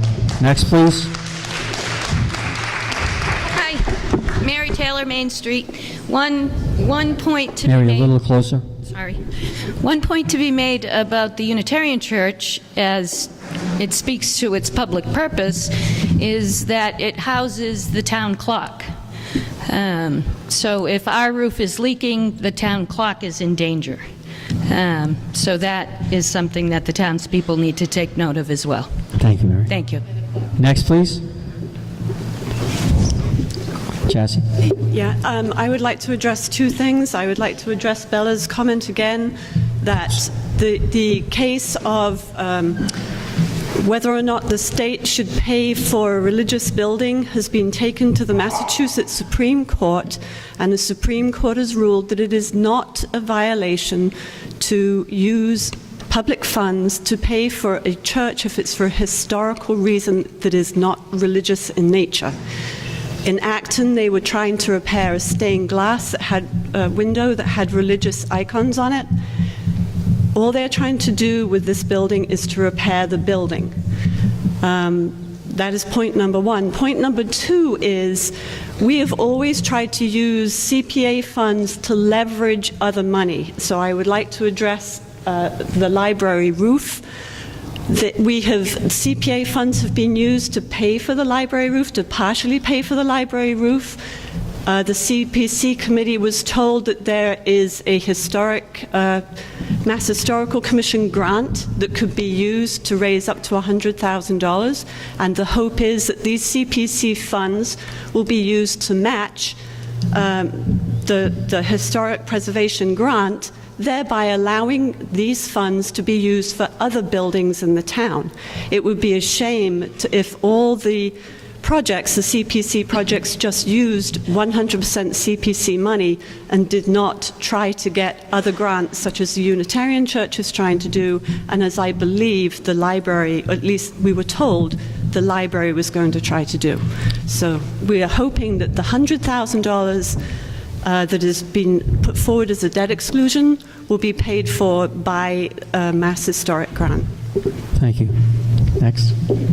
Hi, I'm Carol Hubbard Kelly. I'm on the Unitarian Parish Committee at this time. I've been a member my whole life. Excuse me. This is the most historic building in our town. And like my sister said, there's only 3 wooden ones left. The other thing about these churches, these colonial churches that were here before the country was a country, is that they're here because of the Pilgrims and the whole migration into New England to make the Puritan churches. And they set up the 500-acre great farm systems with the church and the common grazing land and the 500-acre grants to move out here and establish, our towns. These were the settlers, these were the pioneers, and they fought hard to get it, and our family built it. And the whole of New England's look is being changed by allowing these historic buildings to fall apart. It's part of the reasons people come to New England as a tourist destination, as well as the foliage. It's the look of the towns. The other things that are falling down and changing the look of the towns are the barns. But those don't have the historic designation, and individuals have to fix them. So we're losing those farm barns. But at least we could keep our churches with our steeples in the center of our towns. And it is a very liberal church. And we don't pay for church services with this money. We pay for just the building. It is the first business building of our town where our town meetings were held. This is the first community building, the most historic building in this town. And the roof is leaking because over the years they did not put in, it's got the original boards under the shingles. The shingles are not holding on to those boards. We need to put plywood and then shingles to hold it in place. We can't just repair and patch it anymore. They keep getting blown off, and it's leaking inside. It's ruining the ceilings. It's dripping on the piano. It's rotting. We need the money to fix it now. It's not like something we can do a fundraiser for and 20 years later do the repairs. Thank you. Thank you, Carol. Rosemary? Rosemary Southwick, 20 Williamsville Road. I'm not a member of either church, but a citizen for 48 years, and I've seen a lot of things going on. You're taking 2 churches. The Unitarian has already had a grant before this one that you're asking. So they're coming for their second, and you've denied the Evangelical 2 twice times.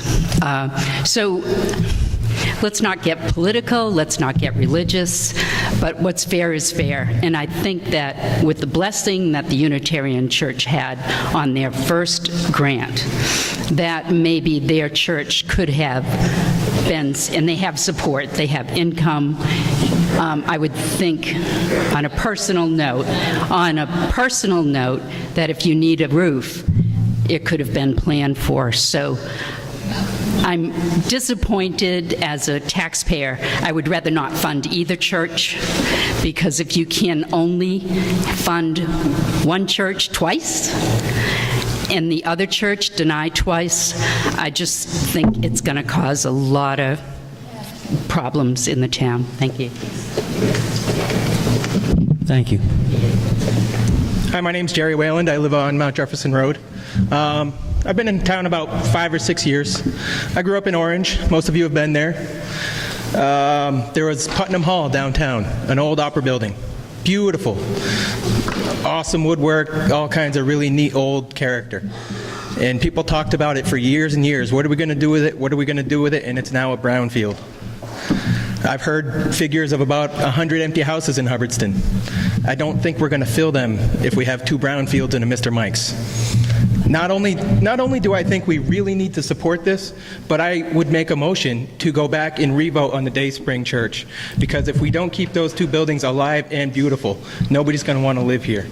Okay, that motion's not in order right now, but we are moving towards a vote on Article 16. Are we prepared to vote? Okay. It does require a 2/3 vote, so hold your cards up high. All in favor, please raise your hand.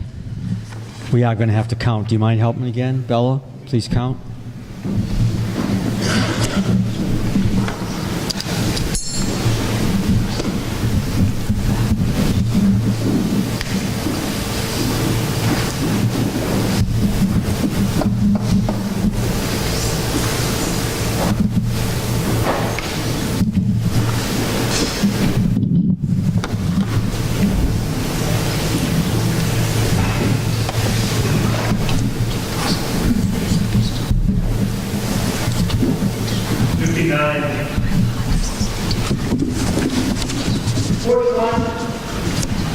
Opposed, please hold your cards up and keep them up.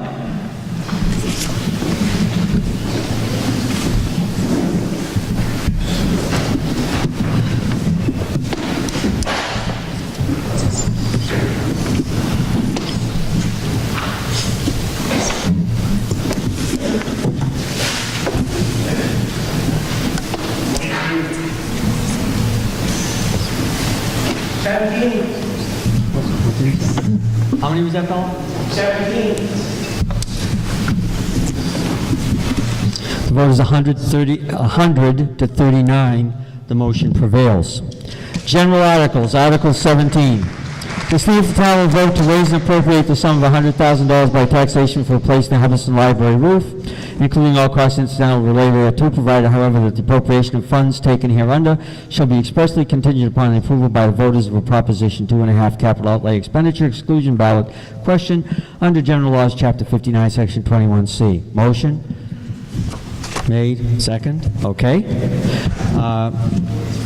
This is the one that it makes the note that there's a Prop 2.5 override required. Susan. Quick question. The church is always applying for historical grants because the town, the center is historical. Has anybody applied for a grant for this one? So I see Tom coming up. He can attest to it. But unfortunately, the way the grant system works, you have to fund these things prior to getting a grant. So as the Library Commission had said, if we get it funded, then they can go apply for grants, and there are grants for the historical building and the library that can do that. Thomas? Never mind. I didn't see that. I just want to add that Mike is correct. It's a what's called a reimbursable grant.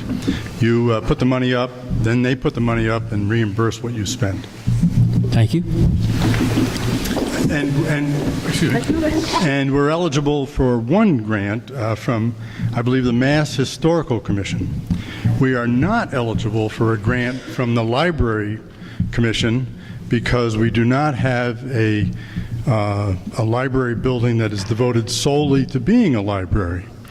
This building serves town offices in the basement, a library on the main floor, and Historical Commission museum on the 3rd floor. Yes. So I've just been in the process of writing grants for the Mass Historic Preservation Society. They had a deadline of March 24th. You can write a grant. They are matching grants. They require you to show that you have the money for the match, plus an additional 1/4 for cash flow disbursement purposes. Thank you. Are there any other comments other than this one? Oh, okay. It's probably more a question than a comment, because this article is about appropriating the sum by Prop 2.5 outlay to replace the Hubbardston Public Library roof, yet we just were talking about, on Article 14, about appropriating $133,000 to fund the cost of replacing the Hubbardston Public Library roof. So can someone explain to me how they go together, please? Sure. Be nice if the Library Commission had a nice presentation like they gave at the Select Board meeting, but Tom, kick in if I'm wrong at any time here. So the library roof is going to be replaced, hopefully with, well, for the $233,000 total. So the total project is the $133,000 that was appropriated initially from CPC, and then we need another $100,000 to finish it. So the total project cost is a little over $200,000. This would replace the library roof with the original slate that was on the building. Sometime many years ago, and I don't think anybody knows, everything was replaced with composite asphalt stuff, and it just isn't lasting anymore. There are cheaper products on the market, imitation slate. You can go regular asphalt shingles, but we know how long those last. You can go with artificial slate, which is a rubberized product, which it only lasted 50 years or so, and the slate is expected to last 200 years plus. So the Library Commission wants to replace the roof with slate to restore it to its original condition. If you go with a non-original product, such as the artificial slate, with the rubberized slate, the library is not eligible for Historical Commission grants. So in order for the Library Commission to go for the grants, which could reimburse this, it would have to go with the original slate. The total cost, if you look over the replacement of the artificial slate or asphalt, is actually about 2 times higher over the lifetime of the product than if you just did the slate. So that's why it's a $200,000 job. Okay, I see no other discussion. I just want to bring up one thing. Oh, you go ahead, Mike. I'd just like to remind everybody here, first of all, I am a very big supporter of this. I think that's a gorgeous building, and I think that it's our duty to protect it. If this passes here tonight, I just encourage everybody to go out and spread the word. There was a comment about Prop 2.5 never passing. That's not exactly true. We passed one a couple years ago. This is only a 1-year increase to the taxes. Raise the taxes for 1 year, pay for the roof, they come back down. And if everybody in this room who supports this, if it passes tonight, if you go out and spread the word to everybody you know in town, I'm certain that it can pass at the ballot. Thank you.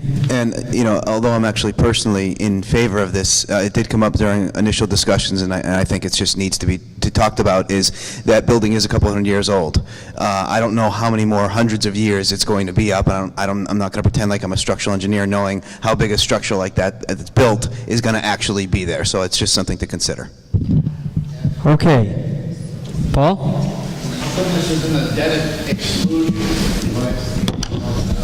No, it actually is a debt exclusion. A debt exclusion is a Prop 2.5 override, so legally you have to say it's a Prop 2.5 override because that's what it is. But a debt exclusion it's for a time limited, whereas a full-out override is forever. So this would be funded as a 1-year debt exclusion to the households. Which, Ryan, what was the total cost for the average house? For a $241,000 home, it's $54. All right, so for about a $250,000 home, it was, what'd you say, $54? $54 one time. Okay. Shall we vote on Article 17?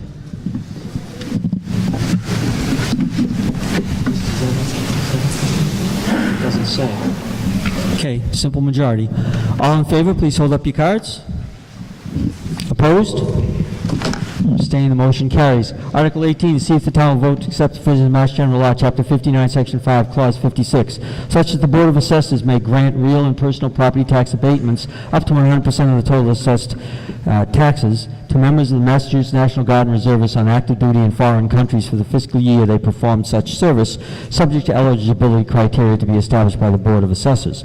The authority to grant abatements under this section shall expire 2 years after the acceptance unless extended by a vote of the town. Motion made, second. Any questions or discussion? I see none. All in favor, please hold up your card. Opposed?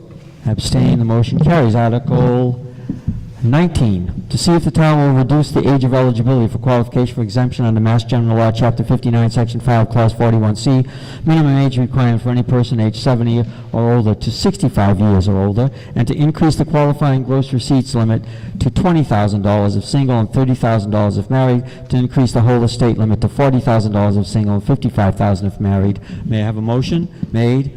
Second. Any questions or discussion on this? Please come up to the microphone right away. Elaine Peterson, 92 New Westminster Road. Could you please explain what the qualifying gross receipt limit is? Do you have a Board of Assessors here? Anyone from Board of Assessors explain that? I think it's income, isn't it?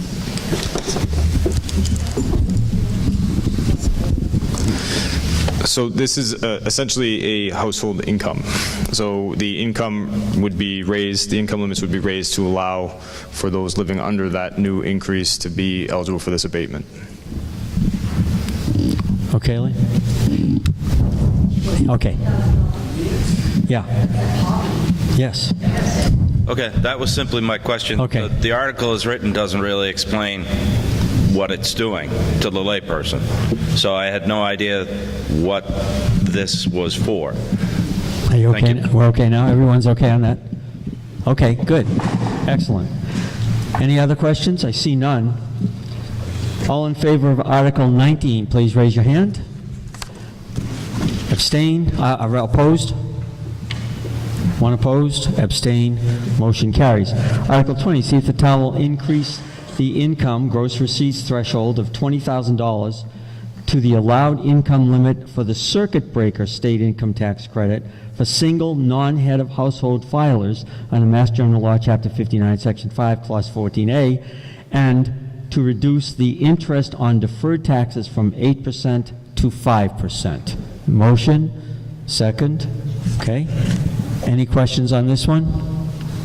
Okay. Article 20, all in favor, please raise your hand. Opposed? Abstain? Motion carries. Article 21, to see if the town will vote to amend the composition of the Open Space Committee by deleting one Conservation Committee member and deleting one at-large member. The remaining board composition will be 7 at-large members appointed by the Board of Selectmen. Motion? Made. Second. Yes, sir. Bob Hatch, Root Road. I'm chairman of the Open Space Committee. I'd like to make an amendment to the article. I proposed it, and I have some wording in that needs to be updated. We only want to drop the Conservation Commission member, not the at-large member. So that wording of deleting one at-large member should be deleted, and the committee size would be 8 at-large members. Do I have a second to that motion? Second, Barbara. Okay, so the new article would read, if the amendment's adopted, to see if the town will vote to amend the composition of the Open Space Committee by deleting one conservation member. The remaining board will have 8 at-large members appointed by the Board of Selectmen. So we're talking about the amendment. I see no discussion. All in favor, please raise your hand. Opposed?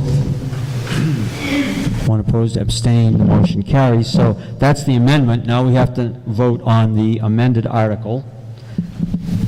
Article 21, all in favor as amended, please raise your hand.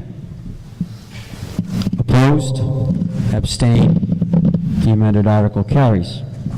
Article 20C, to see if the town will vote to authorize the Board of Selectmen to negotiate and execute a tax agreement for payments in lieu of taxes, pilot, with 978 Solar Development LLC as its successors assigned pursuant to Mass General Law, Chapter 59, Section 38 HB, and Chapter 164, Section 1, or any other enabling authority upon the terms, conditions as the Board shall deem in the best interest of the town for both real property and personal property assigned with solar photovoltaic facility, having a proposed nameplate capacity of approximately 4.95 megawatts DC, and land on a portion thereto located on 147 Williamsville Road and described as assessed map 4, Block 127, upon which facility is to be located, and take all actions necessary to implement and effectuate the terms of such agreement. Motion, please. Made. Second. Mr. Ritchie?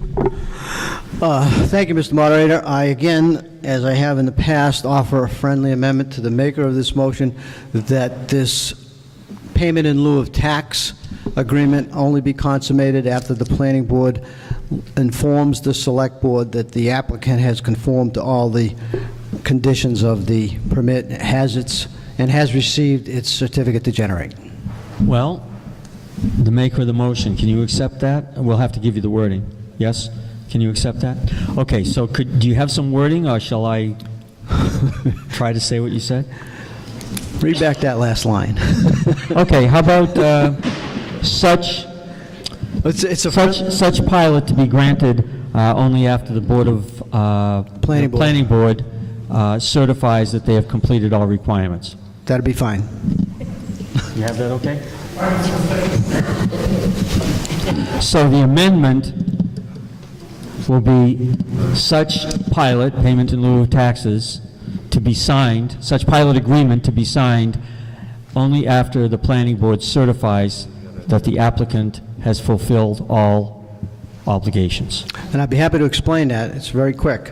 Okay. The rationale is that if a pilot agreement is consummated before all the conditions are met, the applicant has the ability to transfer or sell its assets to investors, and we have very limited ability to control anything. If, however, that pilot agreement is held until we have all the conditions under control, then they're more likely to comply, and we have less chances of not having a certified unit. Okay, that was accepted as a friendly amendment.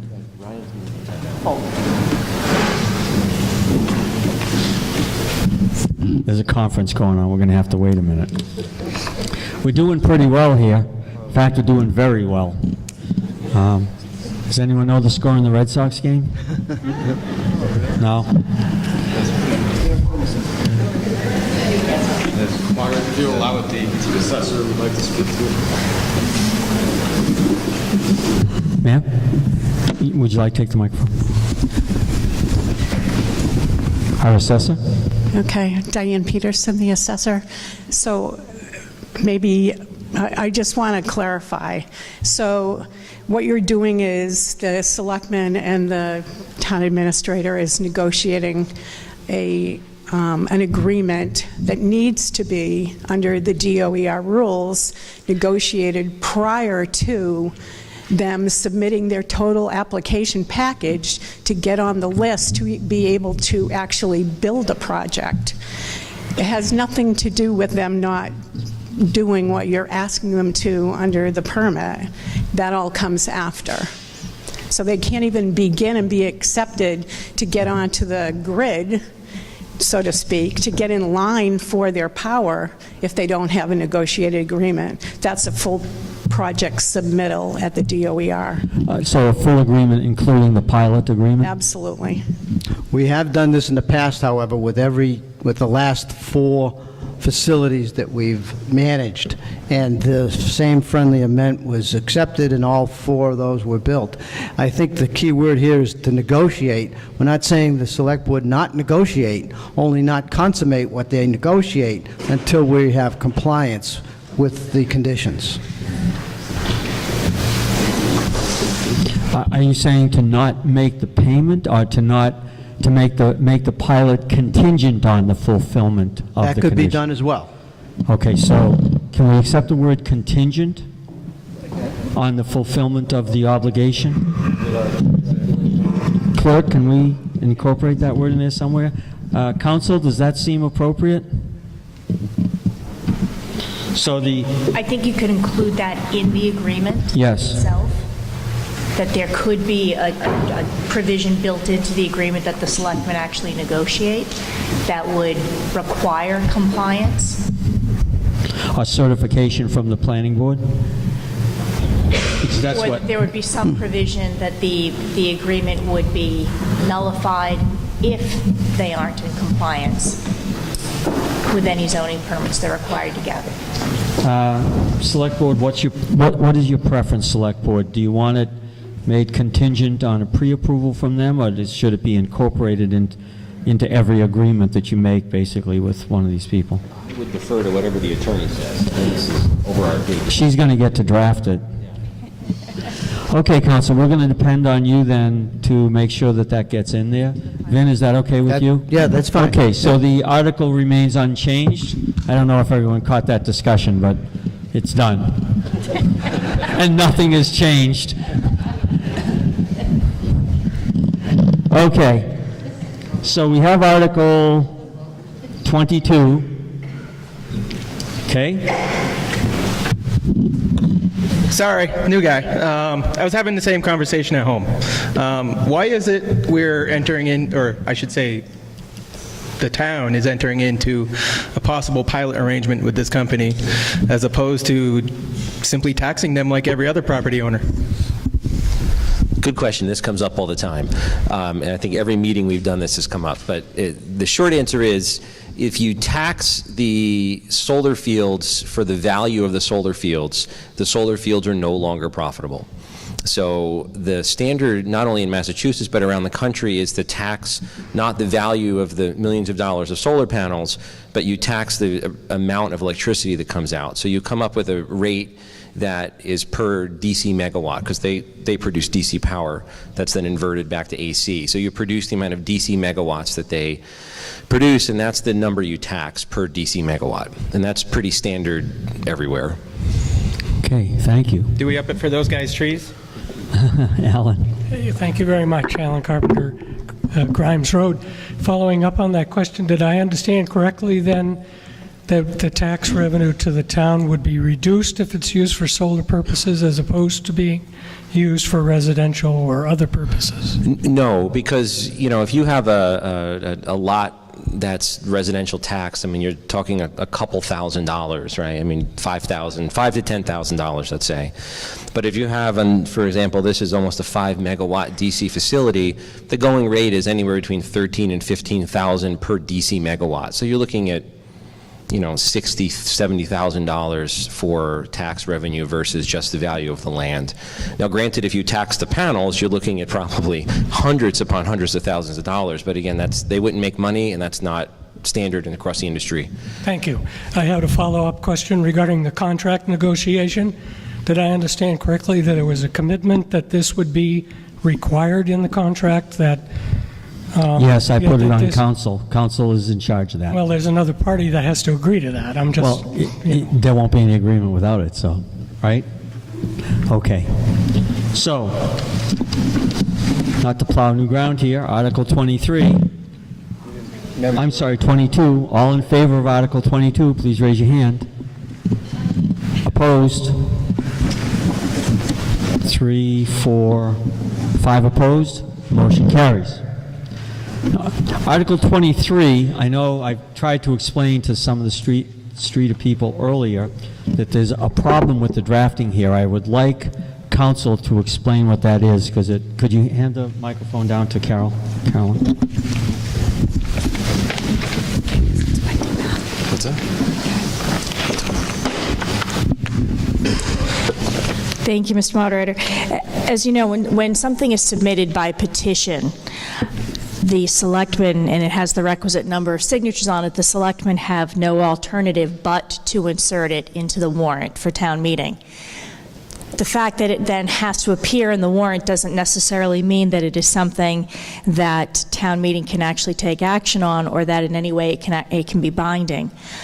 What this particular petition seeks to do is that the town vote to accept Streeter Road.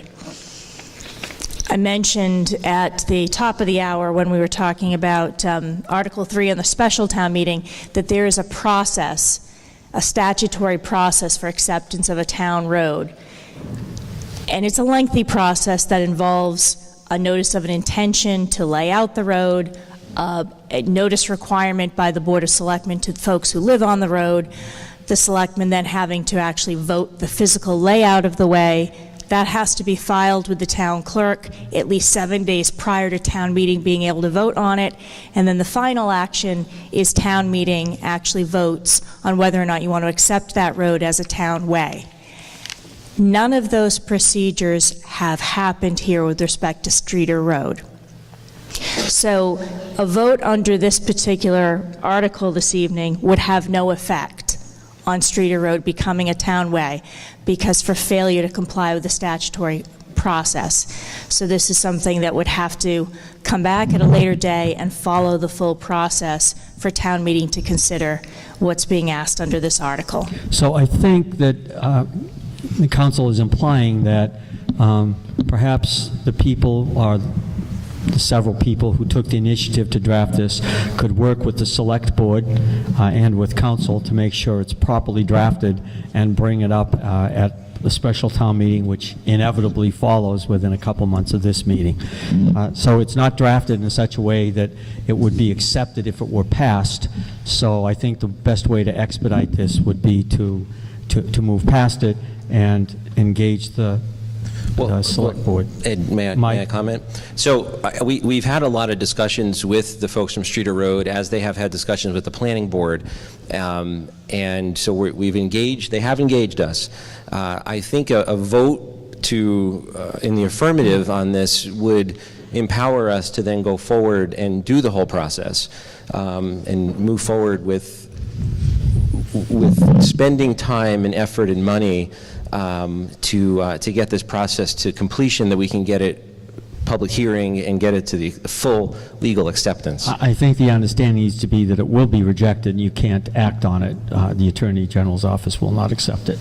Well, no, Counsel, can you advise us? we're not looking to necessarily make this a binding acceptance, but if this is accepted, we certainly have a missive to go forward and start the process. I've always tried to follow the process as the moderator, that people understand what they're voting on.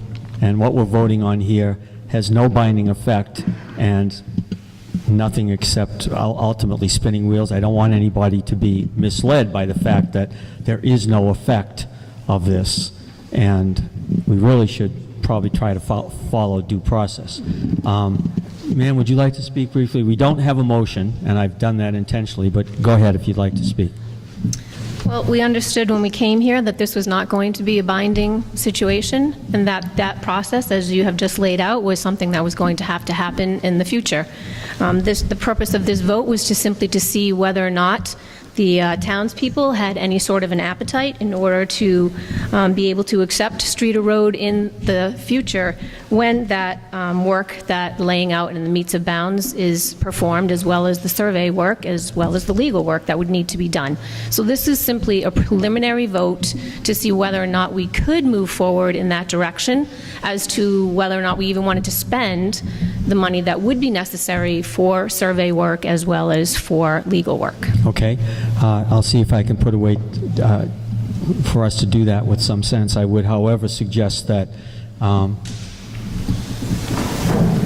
putting flyers out flying a balloon at an annual town meeting, many people could do that just to test the waters, including businesses who wanted to see if they could get something by or see where the resistance is or whatever. We actually have had people come in here who wanted to try commercial efforts and try a flyer with the town meeting to see where the objections are, to come back later and refine what they're doing. So I'll try to put something together in a minute that might be able to do that for you, okay?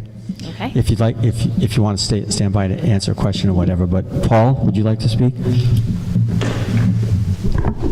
A couple of quick questions. Paul Flagg again. A number of decades ago, the town voted to plow Streeter Road, and I know that at least a couple of times over the years there's been emergency work done out there. Has the town, in any kind of recent history, been doing plowing and or any maintenance on that road so that it's in at least reasonable condition? Yes, just recently, actually, there was some grading work that had been performed, as well as, the plowing of the way. And I just want to say one more thing, and sort of to Deb's point, and kind of to Michael's too, is the Streeter Road residents, a number of them have been active for months, coming to us, the select board. This is very, very much not a new issue, and we've been trying to work through the best way to go about doing it. So I think, I think still having some sort of action on it tonight is important to keep that process, which a lot of people have been working pretty hard on, keep moving along. Okay, let me propose a motion if I can. This is pretty much out of order, but we're down to the last article, and it's time to get this done. So, with the sense, I assume you're one of the initiators of the petition, that you're suggesting that you're looking for some kind of sense of the meeting, is the purpose tonight. So, what if we substituted introductory language that said, be it resolved that the sense of the annual town meeting in Hubbardston, whatever today's date is, supports, and then the rest of the article, that would give you the indication. Is that, Council, is that sufficient? And is that sufficient for you? I would appreciate that. I would like to be able to speak to the motion. Okay. I'd like to speak too, please. In good turn, we need a motion, okay? So if you accept that as a motion, okay, then I need a second so that we can proceed. Second? Okay. So we have a motion that would allow Article 23 to represent a sense of the meeting in support of the article, okay? Made the motion was seconded by Dan.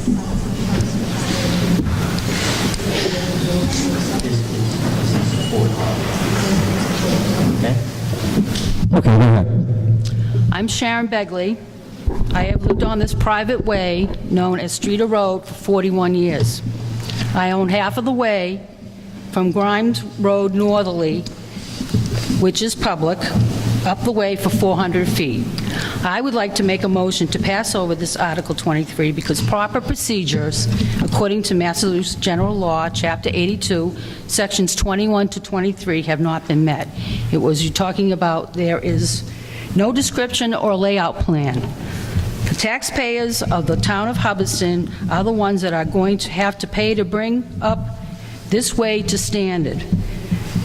They have a right to know how much it will cost them, and a plan is needed. And this road needs a lot of work.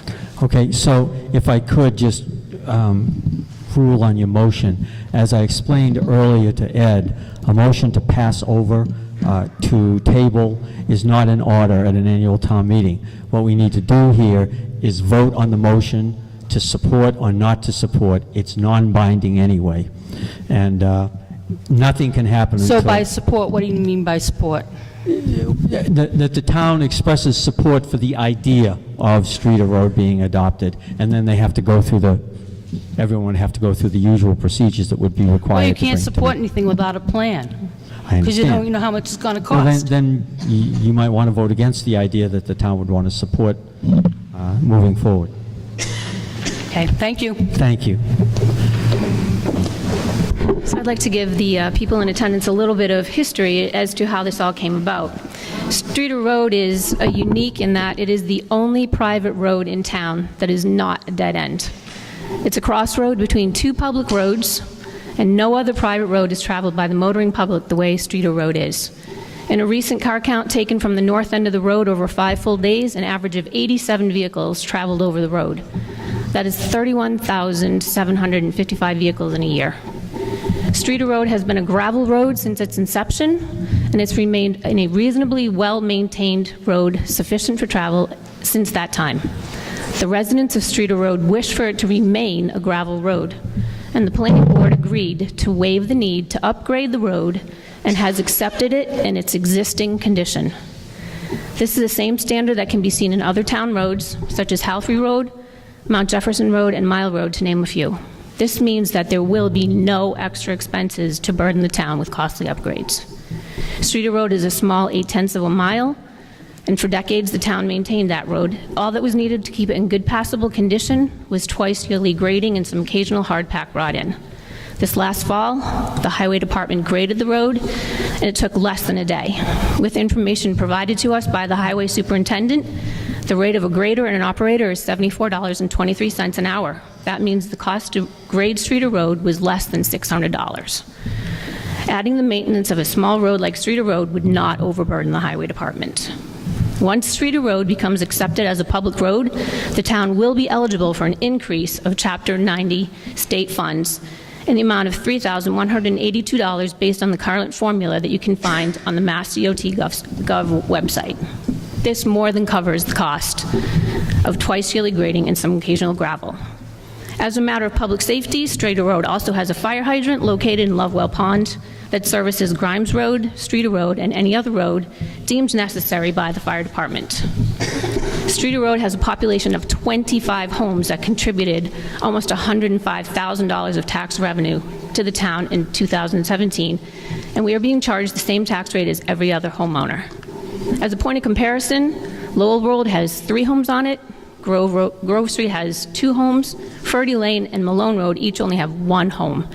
And yet these are all dead ends and they are public roads. Clearly, the traveling public does not drive on them on a daily basis. Other costs associated with the town accepting Streeter Road as a public road is hiring a surveyor to lay it out, the meets and bounds, and hiring a law firm to draw up legal documents. The residents of Streeter Road will be paying these expenses themselves, either outright or through a special assessment on our real estate taxes. So again, there will be no expense to burden the town with. Thank you. Why don't we move to a vote on the article?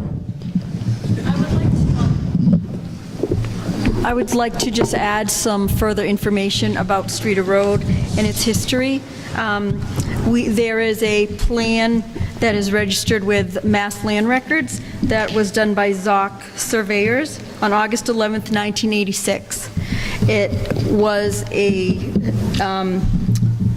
prior approval not required subdivision plan for the center of Streeter Road, which was accepted by the town planning board on August 12th and registered with the Mass Land Records on August 13th. There is an excerpt that's on the plan, which was then obviously seen by the planning board and accepted as being true to the facts of Streeter Road. It says that Streeter Road is a private road or way. There is no layout, and the center line of the traveled way was taken as the center of a 50-foot wide layout. This road has been in existence for at least 50 years and falls within Section 2, Paragraph A of Hubbardston subdivision regulations. This plan also falls under Section 81-P, which is for Form A lots and fits the definition of a way in Section 81-L, Paragraph C. The dates on this would indicate that as of today, Streeter Road was recognized as a way through the town from 2 public roads for at least 82 years. So for 82 years, there has been a road there that has been used by the public between Grimes Road and Old Westminster Road. So it's not a new road. It doesn't fall under any current subdivision layout plans with a developer who might have to do a surety cash to make sure the road is up to snuff. Streeter Road has been in existence and being used way before anybody even thought about zoning. Thank you. Second time, Ms. Baker. Thank you. Concerning the use of Streeter Road, when I moved in there in 1977, it was gated. There were, at my end, there were 2 posts with a chain across and a lock on it, and the only way you could access it was if you had a key to the lock. I also like to make the residents aware that for at least half the length, 2 vehicles cannot pass each other, okay? It's not only wide enough for 1 vehicle. These areas utility poles need to be relocated, trees cut down, earthen embankment removed, and stone walls removed and set. Also, a part of this way goes through Lovewell Pond, the road does. This one section is only wide enough for 1 vehicle, and there's no guardrail on either side of this area, okay? And that I know of, at least 1 vehicle has driven into the pond, okay? There is also a culvert here, which at one end has 100% section loss. So if you want, I just want, there's also no country drainage along either side of this way. And I just want the residents to know that once the plan is ready, they'll know how much money it would be, they'll be, trying to cost, okay? Thank you. Thank you. Thank you. Tom? I'll be quick. Please. When the selectmen, when the Street Road residents went to the select board, I was at that meeting, and there was a confusion about the research. So I did a tremendous amount of research on this road, and there's two things I found in the deeds. It's a private road. It's always been a private road. An 1896 deed showed it as a road to Gardner. And the people in Hubbardston have been using that road since 1896. So that's why I thought it would be a good idea, since the people of this town has been using it for 100 and something years, that we should approve it as a town road. Okay. We require a two-thirds vote. I probably need counters. Two-thirds? Isn't it? Oh, no, I'm sorry. No, I'm sorry. We're not adopting a road. We're just a sense of the meeting, so it's only a simple majority. Okay. All in favor of the motion to support the article, raise your hand. Opposed? Motion carries. Now, if you could just help, if you can stack the chairs 5 or 6 high, the janitor will come and get them. The other chairs that need to be folded, if you can fold them and bring them up back. Having no more business, we stand adjourned.